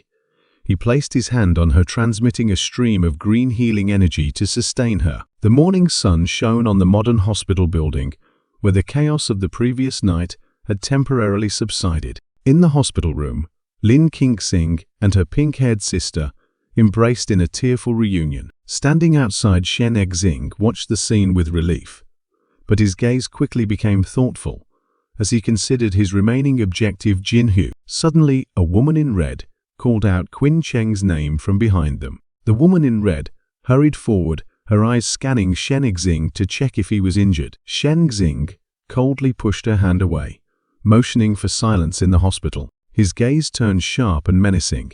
He held out his hand, demanding she hand over a bottle of perfume. The woman in red took a step back, her face panicked and confused as she denied possessing it. Shen Xing stepped forward, his words a deadly warning about the price she would pay for her career. Struck to the core by his words, tears welling in her eyes, she admitted to using it in a moment of anger. Shen Xing lost patience. His hand still extended, a silent command, urging her to hurry. Reluctantly, the woman in red rummaged through her handbag. She pulled out a strangely designed perfume bottle containing a red liquid inside. As soon as the perfume bottle appeared, a ghostly purple aura emanated and faint skull images materialized around Shen Xing and Su Wan. The woman in red watched the scene before her in horror, unable to believe what she was carrying. Shen Xing maintained a calm expression, explaining that what she carried were spirits that would drain her life force. Realizing the horrifying truth, her face turned pale with fear. The ghostly spirits escaped from the perfume bottle, screaming and swirling around the woman who had relied on them for success.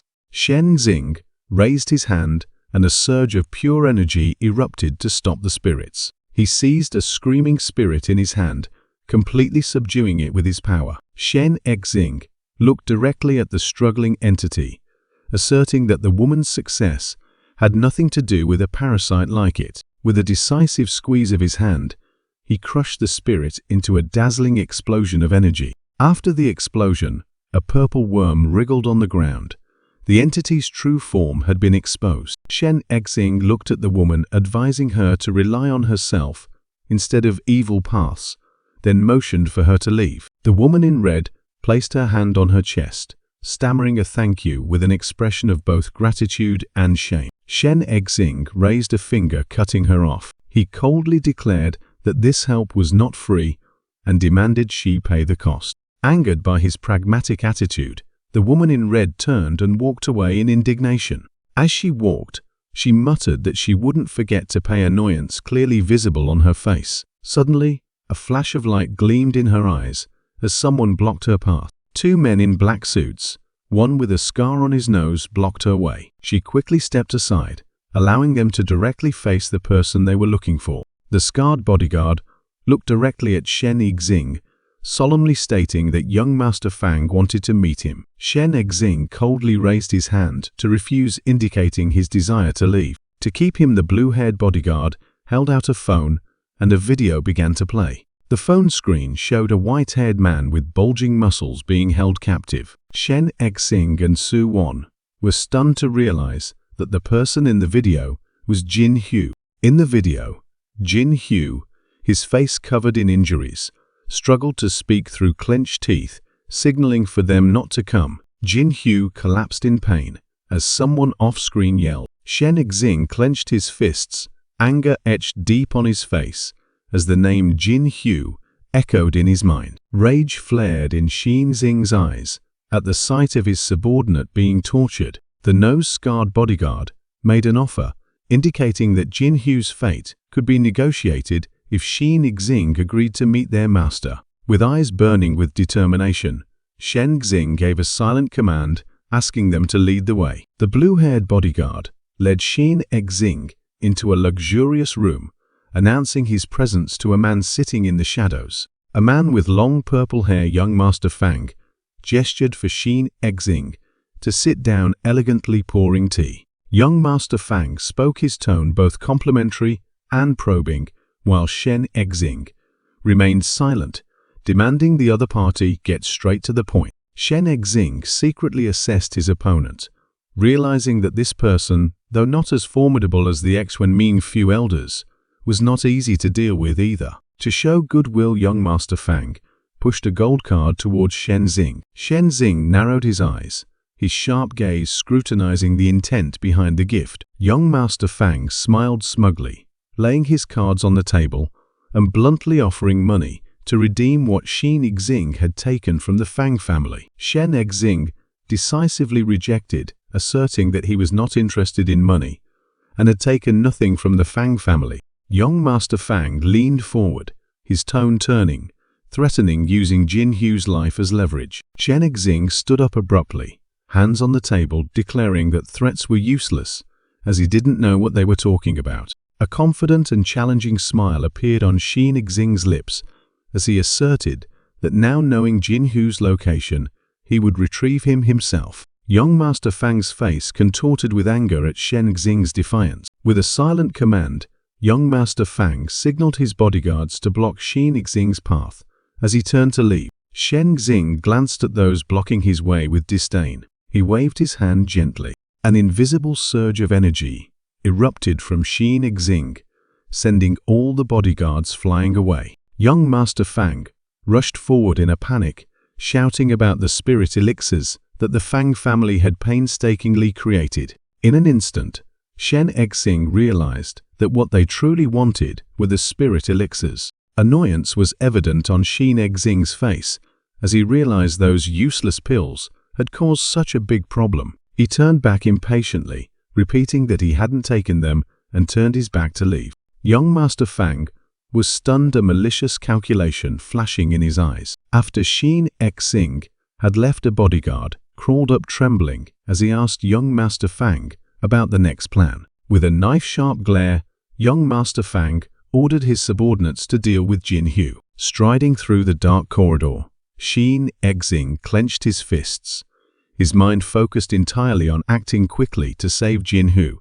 He held up a strand of young Master Fang's purple hair, concentrating energy into a powerful yet draining tracking spell. The strand of hair ignited, forming a mystical compass with glowing golden characters pointing directly to the target. Shen Exing's eyes flashed with steely determination, a silent vow sent to his endangered comrade. In a dark room, Jin Hu lay unconscious on the floor, his injured body covered by countless purple spirit insects, draining his life force. Two of He Shan's subordinates stood watching with contempt, one suggesting they quickly finish off Jin Hu. Suddenly, a figure burst in like a storm, a powerful surge of energy, throwing both subordinates away. The two subordinates fell sprawling on the floor, unable to comprehend what had happened. They only had time to feel a searing pain before losing consciousness. Shen Xing stood tall at the doorway, his cold gaze sweeping over the two fallen figures and stopping at Jin Hu. Seeing his comrade's miserable state, a look of pain and regret flashed across Shen Xing's face. He rushed forward, his hand emitting blue energy that shattered the spirit insects clinging to Jin Hu. Jin Hu slowly opened his eyes, his gaze weak but recognizing his rescuer. Shen Xing helped Jin Hu up, gently placing a hand on his shoulder to signal him not to speak, but Jin Hu still tried to whisper. He supported Jin Hu, determined to get his comrade out of this dangerous place. Jin Hu suddenly clutched Shen Xing's arm, his panicked eyes trying to warn of an enemy lurking nearby. A massive purple energy orb suddenly appeared, engulfing both of them in surprise. From the shadows, Ishan emerged, his bandaged face with tiger stripes, exuding an evil aura. Shen Xing narrowed his eyes, recognizing the enemy, and uttering a contemptuous remark about him being merely a clone. He Shan admitted his clone identity and offered a cunning proposal for cooperation. Shen Xing pointed at Jin Hu's wounds, his icy gaze questioning Ishan's sincerity. Ishan shrugged, showing disdain for Jin Hu's life, and urging Shen Xing to get straight to the point. He revealed that his purpose was to recover something lost in order to break through to a higher realm. Shen Xing's eyes flashed with suspicion. He guessed that He Shan's true objective was related to the Su family. A series of ancient images appeared recounting the legend of the heavenly dragon and its power. The images continued to describe how parts of the dragon could be forged into divine weapons and refined into immortal elixirs. He Shan extended his hand, formally stating his demand. He wanted Shen Xing to help him seize the true dragon hidden within the Su family. A mysterious and mocking smile appeared on Shen Xing's lips. He burst into loud laughter, the sound echoing through the room, leaving He Shan stunned before turning to anger. Shen Xing wiped away a tear from laughing too much, his eyes looking at He Shan as if he were an idiot. He stood upright, and behind him, a colossal, majestic golden dragon illusion appeared, declaring that what He Shan sought was right before him. Realizing the truth, He Shan's eyes widened in astonishment.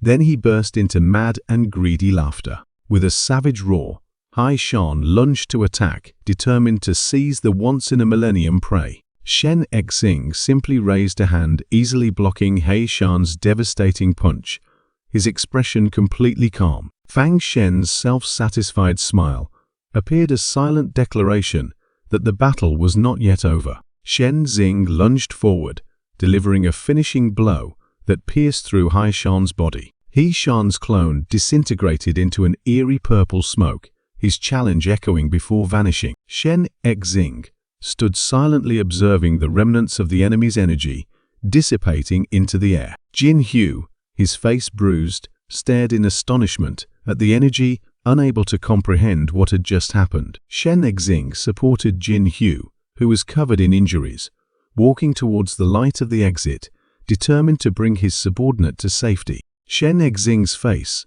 hardened, his eyes sharp, as he etched the names of his enemies into his mind: He Shan and the Fang family. Shen Xing sighed softly, recalling the hassle of having to explain Jin Hu's condition to those at the hospital. He let out a sigh of relief, casting aside his fatigue to focus on the next objective, the decisive battle with Bxiao. Under the sunlight, Shen Xing suddenly stopped, a fleeting thought of Su Wan and Fang Xiaodi crossing his mind. From a distance, A Taoist disciple pointed towards Shen Exing and reported to his master Grandmaster Tian. Grandmaster Tian's eyes flashed with a malevolent red light. He burned a talisman, releasing a surge of dark purple energy. Immediately, colossal purple light pillars, inscribed with ancient characters, rose engulfing the entire city in a deadly formation. Shen Exing abruptly stopped, sensing the change in the air as he was enveloped in a mystical purple space.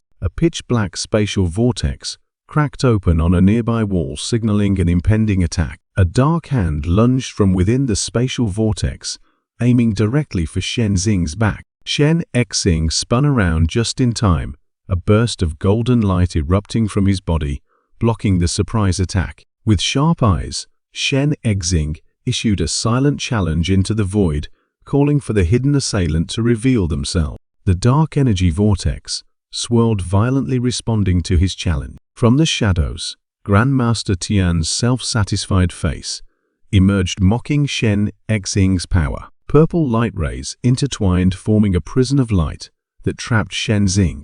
A dark energy spike shot out, seemingly piercing through Shen Xing's head. Within Shen Xing's consciousness, Space Grandmaster Tian's spirit appeared, holding a talisman and preparing to destroy the place. Grandmaster Tian suddenly froze, his face changing color as he sensed an unimaginable presence. Yi Qingyun, in white robes, stood majestically atop a colossal golden dragon, causing Grandmaster Tian's spirit to collapse in terror. Back in reality, Grandmaster Tian collapsed to his knees, his body trembling from the spiritual shock he had just experienced. Shen Exing approached, one eye covered by golden light, the other coldly questioning the defeated foe. Grandmaster Tian, sweating profusely, but still trying to appear stubborn, raised his talisman to threaten with his formation. Shen Exing stood still within the energy dome, completely unaffected by the threat. Grandmaster Tian laughed maniacally confidently, declaring the invincibility of the spell within his formation. A contemptuous smile flashed across Shen Xing's lips upon hearing his opponent's boast. Shen Exing flicked his finger, lightly mocking his opponent's ignorance, causing Grandmaster Tian to flinch in shock. An earth-shattering golden light explosion erupted from Shen Exing's position, shattering the purple formation.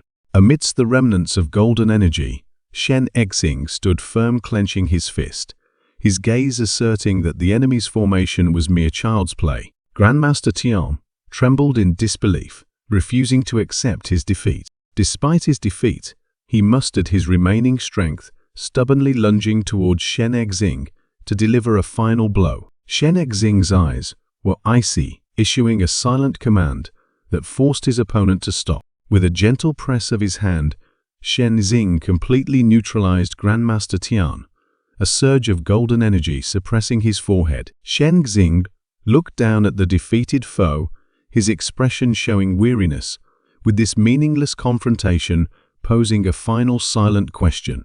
Under irresistible pressure, Grandmaster Tian submitted, painstakingly revealing the mastermind's name. After getting the answer, Shen Exing turned and left, sparing the old man's life and issuing a warning about taking on tasks beyond one's capability. His life spared, Grandmaster Tian hastily called out to Shen Exing, wanting to offer advice in return for the leniency. Shen Xing's eyes hardened upon hearing the warning about Bxioyao's ruthlessness. The scene shifted to another city, a bustling urban center. In a training room, a subordinate reported Grandmaster Tian's failure to Bxioyao, who was practicing.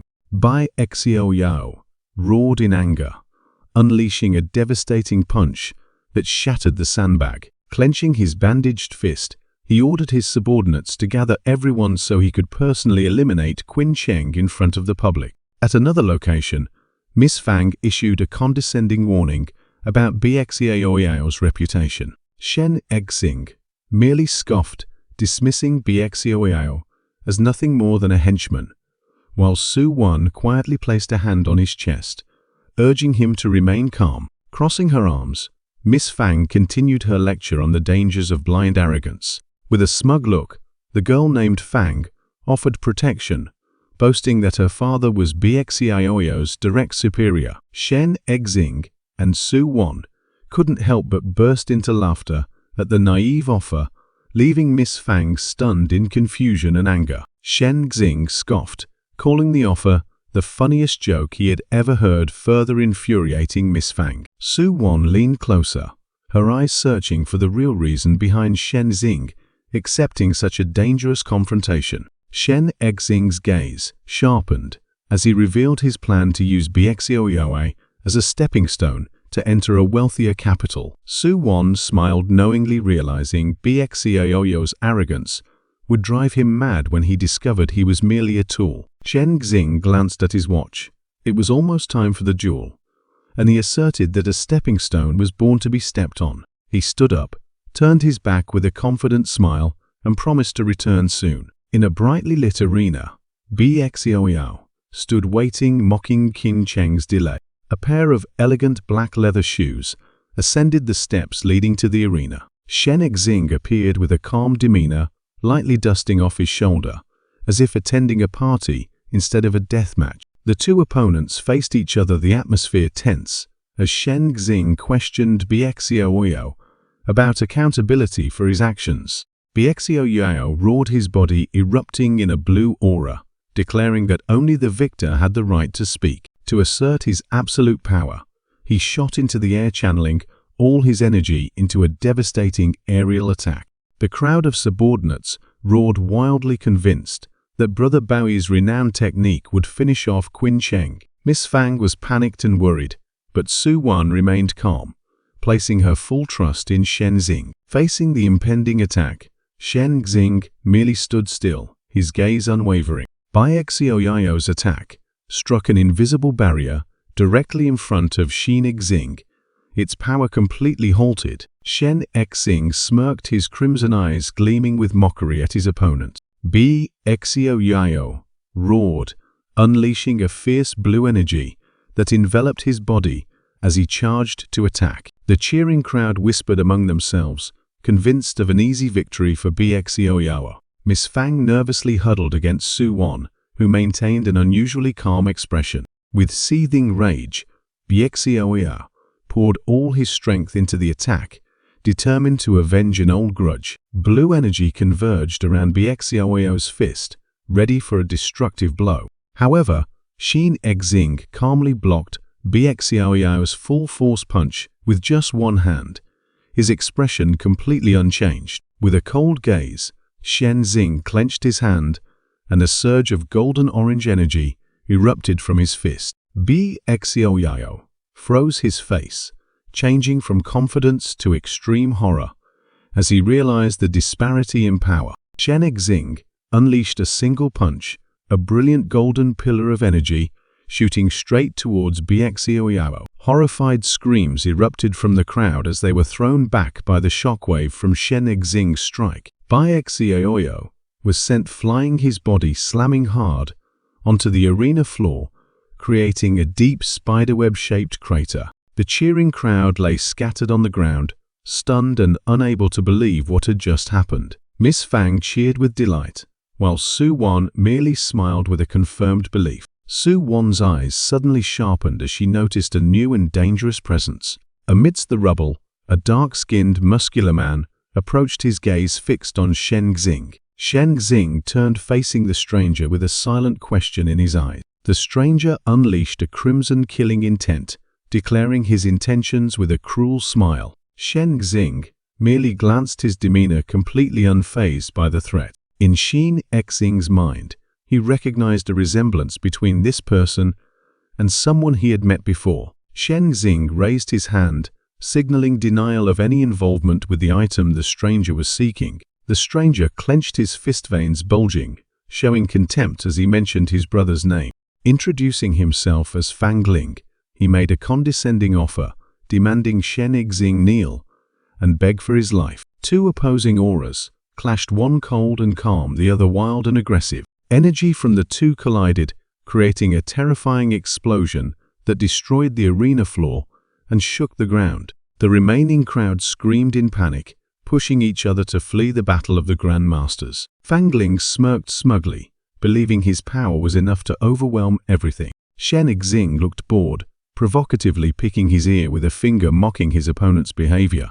Without warning, Shen Xing stomped his foot on the ground and charged forward. Fang Ling roared a challenge, ready to receive Shen Xing's attack. Shen Xing yawned provocatively, easily catching Fang Ling's attacking wrist. Fang Ling roared, unleashing his ultimate technique, creating a giant snake of blood-red energy that lunged towards Shen Xing. Shen Xing's eyes flashed with contempt. He swung his hand, creating a dazzling golden streak that sliced directly into the energy snake with a decisive attitude. Fang Ling was stunned by the terrifying battle aura emanating from his opponent. A majestic golden dragon illusion emanated from Shen Xing, leaving Fang Ling dazed. Fang Ling envisioned being scorned by everyone if he retreated in shame. Shaking off his fear, he gritted his teeth, his eyes gleaming with determination to fight to the death to save face. A surge of dark red energy erupted from Fang Ling's body as he roared, unleashing his power. Shen Xing showed annoyance at his opponent's recklessness. To protect the innocent Shen Xing, raised his hand, signaling the crowd to retreat. Amidst the panicked crowd, a blue-haired man raised his phone to record the event. Suddenly, a lightning-fast fatal slash cut across Fang Ling's neck, fresh blood spurting out. A figure in a black cloak stood tall in the arena beside Fang Ling's corpse. The image of the black-cloaked killer was captured on the phone. He raised a finger to his lips, signaling silence. The cameraman was terrified, his trembling fingers dropping the phone. Controlled by a bizarre red centipede, the blue-haired man pointed at Shen Xing and shouted an accusation. The villain in the cloak, He Shan, revealed his scarred face with a sinister smile. He Shan faced Shen Xing, demanding Lin Qingzi's life in exchange for the lives of those present. He issued a deadly threat, spreading terror among the cornered crowd. Su Wan pulled the frightened Miss Fang into her embrace for protection. To demonstrate his threat, He Shan made his move. His deformed, scarred arm brutally pierced through the blue-haired man's chest. He Shan looked at Shen Xing, asserting his absolute power. Shen Xing gritted his teeth, forced to accept his enemy's promise to protect the others. He Shan laughed gleefully, declaring the countdown for his demand had begun. Realizing the threat far exceeded expectations, Shen Xing turned and left the arena, abandoning the terrified crowd. He Shan's eyes blazed with malevolence, determined to seize his target at all costs. Standing in the city at night, Shen Xing was plunged into despair as he realized He Shan's terrifying power. He decided to act quickly, pulling out his phone. Shen Xing called a trusted subordinate who went by the nickname Scarface. He ordered Scarface to gather all necessary medicinal ingredients at all costs without delay. After the call, Shen Xing looked out at the city, searching for a suitable location to set up a formation. At the same time, in the arena, Miss Fang trembled, seeking comfort in Su Wan's arm. He Shan approached, mocking their faith in Shen Xing. Su Wan confronted He Shan, asserting her trust based on Old Master Su's recognition. He Shan dismissed her words, scorned the Su family, and urged her to call Shen Xing. Su Wan maintained a calm demeanor, secretly calculating that Shen Xing must have a plan. In despair, Su Wan found a last glimmer of hope, deciding to contact someone who could help. The scene shifted to a quiet manor garden under the moonlight, where the person she was about to call resided. In a luxurious office, Chu Yongxi, a powerful woman with blue hair, had her back to the camera. Her phone rang on the table, and her dark blue painted fingers glided towards it. Chu Yongxi picked up the phone with a calm, confident expression. Su Wan pleaded for help, but Chu Yongxi responded with a contemptuous tone, disregarding her status. With a sneer, Chu Yongxi set a humiliating condition, demanding Su Wan's people kneel and apologize. Chu Yongxi's patience wore thin. She snapped, questioning Su Wan's qualifications. She ended the call with a cruel insult, dismissing Su Wan's plea. A man in a black suit stood silently watching as Chu Yongxi sat down in her chair with a look of disdain. At the same time, at the abandoned stage, Su Wan collapsed, covering her face with her hands to hide her humiliation and helplessness. Fang Xiaodi approached anxiously, trying to inquire about her distressed sister. Fang Xiaodi hugged Su Wan tightly, her steady gaze showing unconditional support, while Su Wan forced a grateful smile. Meanwhile, in a secluded place, Xin Xing meditated by a waterfall where the spiritual energy of heaven and earth converged. He raised his hands, concentrating the energy of heaven and earth into his palms. A massive surge of energy erupted from Xin Xing's position, stirring the surface of the lake. Shen Xing stood up, satisfied with his preparations as Scarface, and Jin Hu ran over. They brought large sacks filled with precious medicinal ingredients, anxiously asking if they would be enough. Shen Xing nodded, pleased with the quality of the medicinal ingredients, while his two subordinates expressed their loyalty and gratitude. Shen Xing's gaze sharpened. He knew the real battle was about to begin. He signaled Scarface and Jin Hu to step back to avoid being affected by the power about to be unleashed. Shen Xing alone carried the sacks of medicinal ingredients, stepping into the rushing waters of the waterfall, an ideal place for cultivation. He removed his outer coat, aware of the urgency of the situation. Sitting down on a rock in the middle of the waterfall, Xin Xing began his meditation to stabilize his mind. He took a deep breath, water rushing over his face, but not distracting him. He exhaled slowly, completely immersing himself in the flow of nature and energy. His entire body was enveloped in an aura of blue energy, absorbing spiritual energy from the waterfall. The energy from the medicinal ingredients was released, transforming into a pure green light, swirling around him. Shen Xing's eyes flashed. He focused his entire will to begin the process of refining the golden core. He clasped his hands together, determined to maintain this peak state, even if only for a short time. A final energy explosion erupted, combining the spiritual energy of heaven and earth with the medicinal ingredients. As the light dissipated, Shen Xing sat still, a brilliant golden orb suspended between his palms. He gently took the golden core, his new source of power. Shen Xing swallowed the golden core without hesitation, preparing for the upcoming confrontation. Beneath the majestic waterfall, Shen Xing meditated in a brilliant golden aura, focused on absorbing energy. Hidden behind a tree, Jin Hu and Scarface looked at each other, worry evident on their faces as they waited in silence. A brilliant golden energy burst from where Shen Xing meditated, signaling a breakthrough. The energy enveloped Xin Xing's feet, causing the water around him to boil violently. Shen Xing's hair turned white, his eyes gleamed golden, and he clenched his fists with determination to rescue Su Wan and Fang Xiaodi. Meanwhile, at the arena, the crowd booed, raised their fists, and hurled criticisms at the empty stage. He Shan leaned towards Su Wan, making a tempting and threatening offer. Fang Xiaodi stomped her foot on the ground, showing defiance. She forcefully slapped He Shan's scarred hand off Su Wan's shoulder. Fang Xiaodi stood protectively in front of Su Wan, bravely facing He Shan, while Su Wan tried to pull her back. He Shan's scarred face twisted maliciously. He decided he would show no more mercy. He raised his hand, and a surge of dark purple energy gathered, ready to attack the two girls. A cold voice rang out, causing He Shan to freeze and turn his head. He Shan turned, facing a figure standing tall at the entrance, dazzling light behind him. Water dripped from Xin Xing's shoes as he stepped into the arena. Shen Xing stood there, his clothes soaked, his white hair and golden eyes glowing in the dim light, an electric current surrounding his body. Yi Shan questioned, and Xin Xing's eyes flashed with a deadly glint, declaring his intent. He Shan, enraged, swung his hand and threw a glowing talisman to block his opponent. With terrifying speed, Shen Xing shot through the archway, landing in the arena to confront his enemy.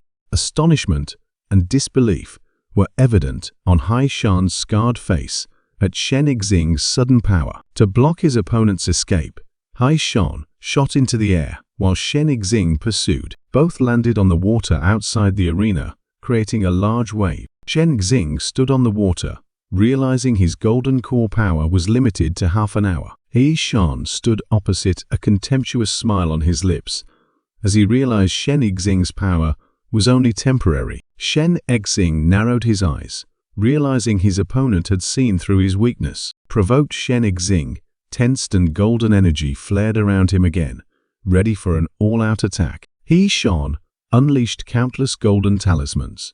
They swarmed in the air like a hive of bees, asserting the power of the Xuanming sect. The talismans sank into the water. Shen Exing watched cautiously, wondering what his opponent was up to. The water's surface bubbled, signaling a threat rising from below.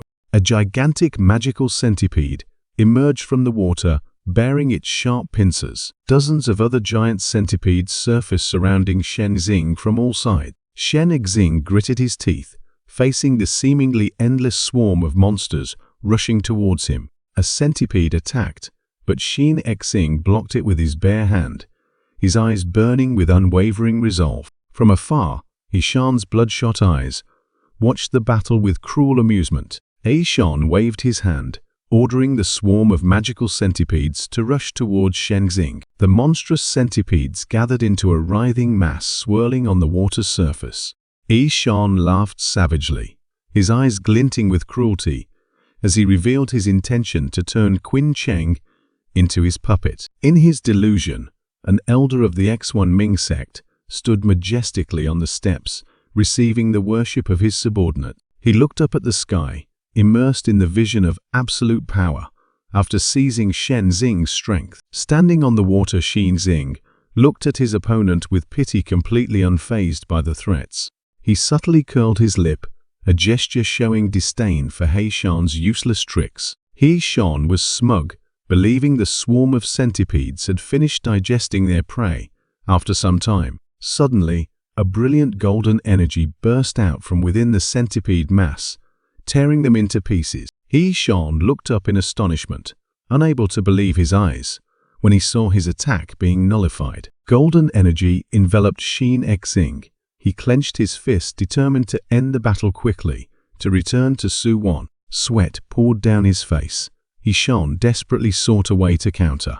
He swung his hand, manipulating the surrounding water into countless sharp, icy spears, an attack even more powerful than bullets. The water spears pierced Shen Exing's body, but he merely closed his eyes and endured, his expression unchanged. Realizing his attack was ineffective, Shan shifted from ferocity to panic, raising his hand to signal a desire to negotiate. Time was running out. Shen Exing raised his hand, a silent warning that there would be no leniency. He lunged forward, transforming into a brilliant golden streak of light. A destructive surge of energy shot directly towards Shan, tearing through the water's surface. Shan was completely engulfed by the energy surge. When the golden core effect ended, Shen Exing staggered, his hair returned to black and his body trembled from exhaustion. His legs trembled, almost unable to stand steady. Thinking of Su Wan, Shen Exing found the last bit of strength to keep himself from collapsing. A voice called his name as Shen Exing's eyes slowly closed. In his daze, he heard Jin Hu's voice reporting that everyone had been safely rescued by Fang Jingyao. Images of Jin Hu and Scarface running away appeared in his mind, along with the assurance that Su Wan was safe. Shen Exing slowly opened his eyes, his mind still hazy about what had happened. Lying on a bed in a familiar room, Shen Exing wondered if the nightmare had truly ended. Su Wan, along with a strange purple-haired woman, entered the room carrying a pot of hot porridge. Shen Exing sat up, nodding slightly in thanks to Su Wan. Su Wan smiled brightly, happy that he was awake and preparing to ladle porridge for him. From behind, the purple-haired woman crossed her arms, silently observing with an unreadable expression. Shen Exing's gaze shifted to the strange woman, an unspoken question about her identity and purpose. The purple-haired woman, Xiang Mini, smiled confidently, reassuring him that she was Su Wan's friend and would not harm her. Shen Exing narrowed his eyes, his gaze sharp and cold, declaring that he trusted no one but himself. Xiang Mini revealed to Shen Exing a rare spiritual medicine that was about to appear at the Xiang family's residence. An image of a brilliant golden ginseng root, radiating powerful energy, appeared, illustrating her words. Shen Exing showed suspicion, questioning why she would reveal such important information. With a confident look, Exiang Mini revealed that the Exiang family had 3 grandmasters, protecting them, a force she believed Shen Exing could not contend with alone. Shen Exing pondered, a hint of worry on his face as he heard about the formidable strength of the opponents.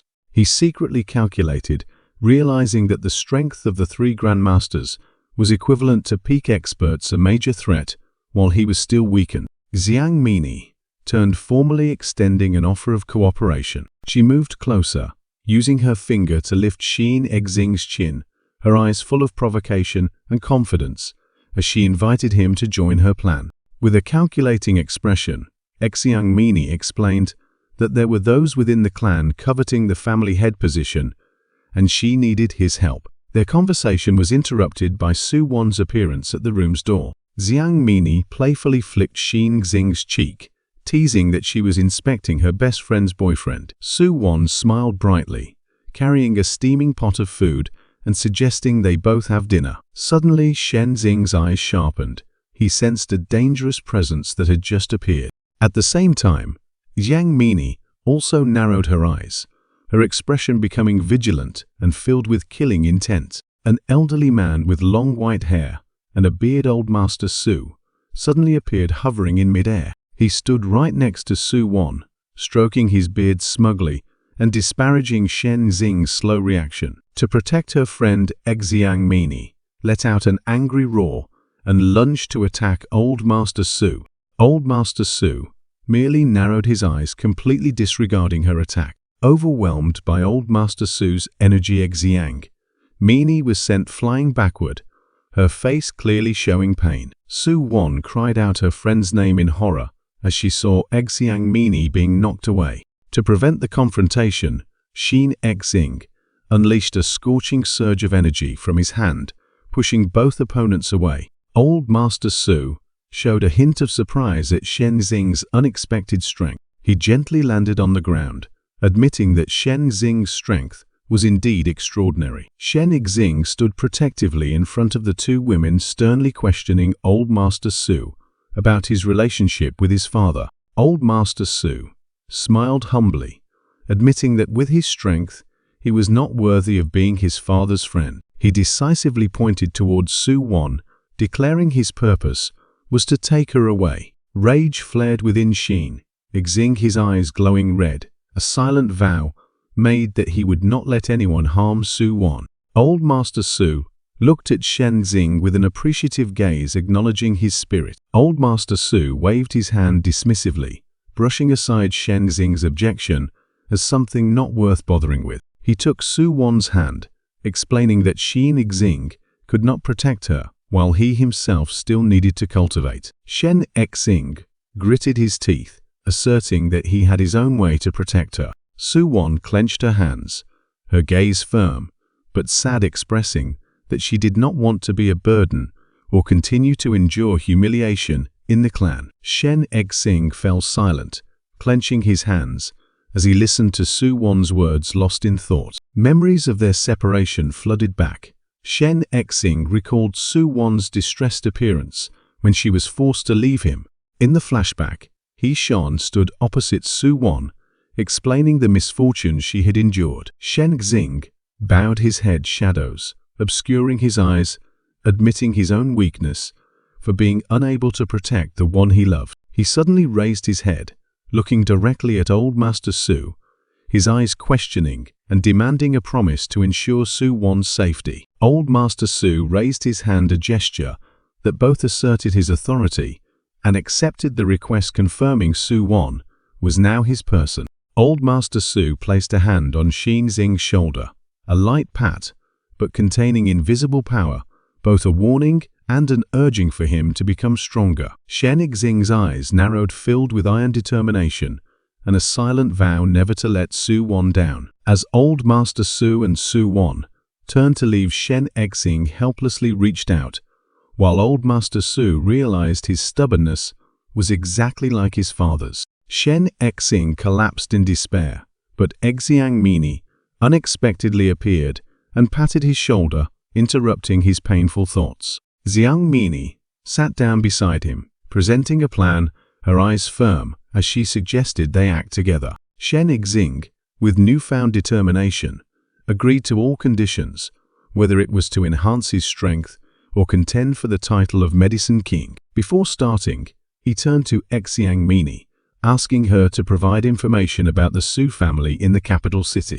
Xiang Mini nodded slightly, beginning to explain. She revealed the supreme power of the Su family in the capital city, a force standing at the apex of the pyramid. Xiang Mini presented on a laptop, illustrating the Su family's influence in martial arts business and politics. She continued to emphasize their extensive network of connections, a force that permeated society. She particularly highlighted the family's martial arts branch, introducing the image of Su Qiyu, who is said to have reached the Grandmaster realm. Xiang Mia was astonished by Shen Yixing's confidence when he declared he would surpass Su Qiyu in the future. She dismissed the arrogance of the young people, emphasizing that the real threat was the Su family's ability to summon nascent soul-level masters. Xiang Mia decisively rejected Shen Yixing's speculation, her expression turning serious as she assessed that old Master Su's true strength far exceeded what he imagined. Shen Yixing stood up, pulled his hair into a small bun, and declared that he understood the situation and was ready to act immediately. He looked at Xiang Mia with resolute eyes, declaring that his immediate goal was cultivation.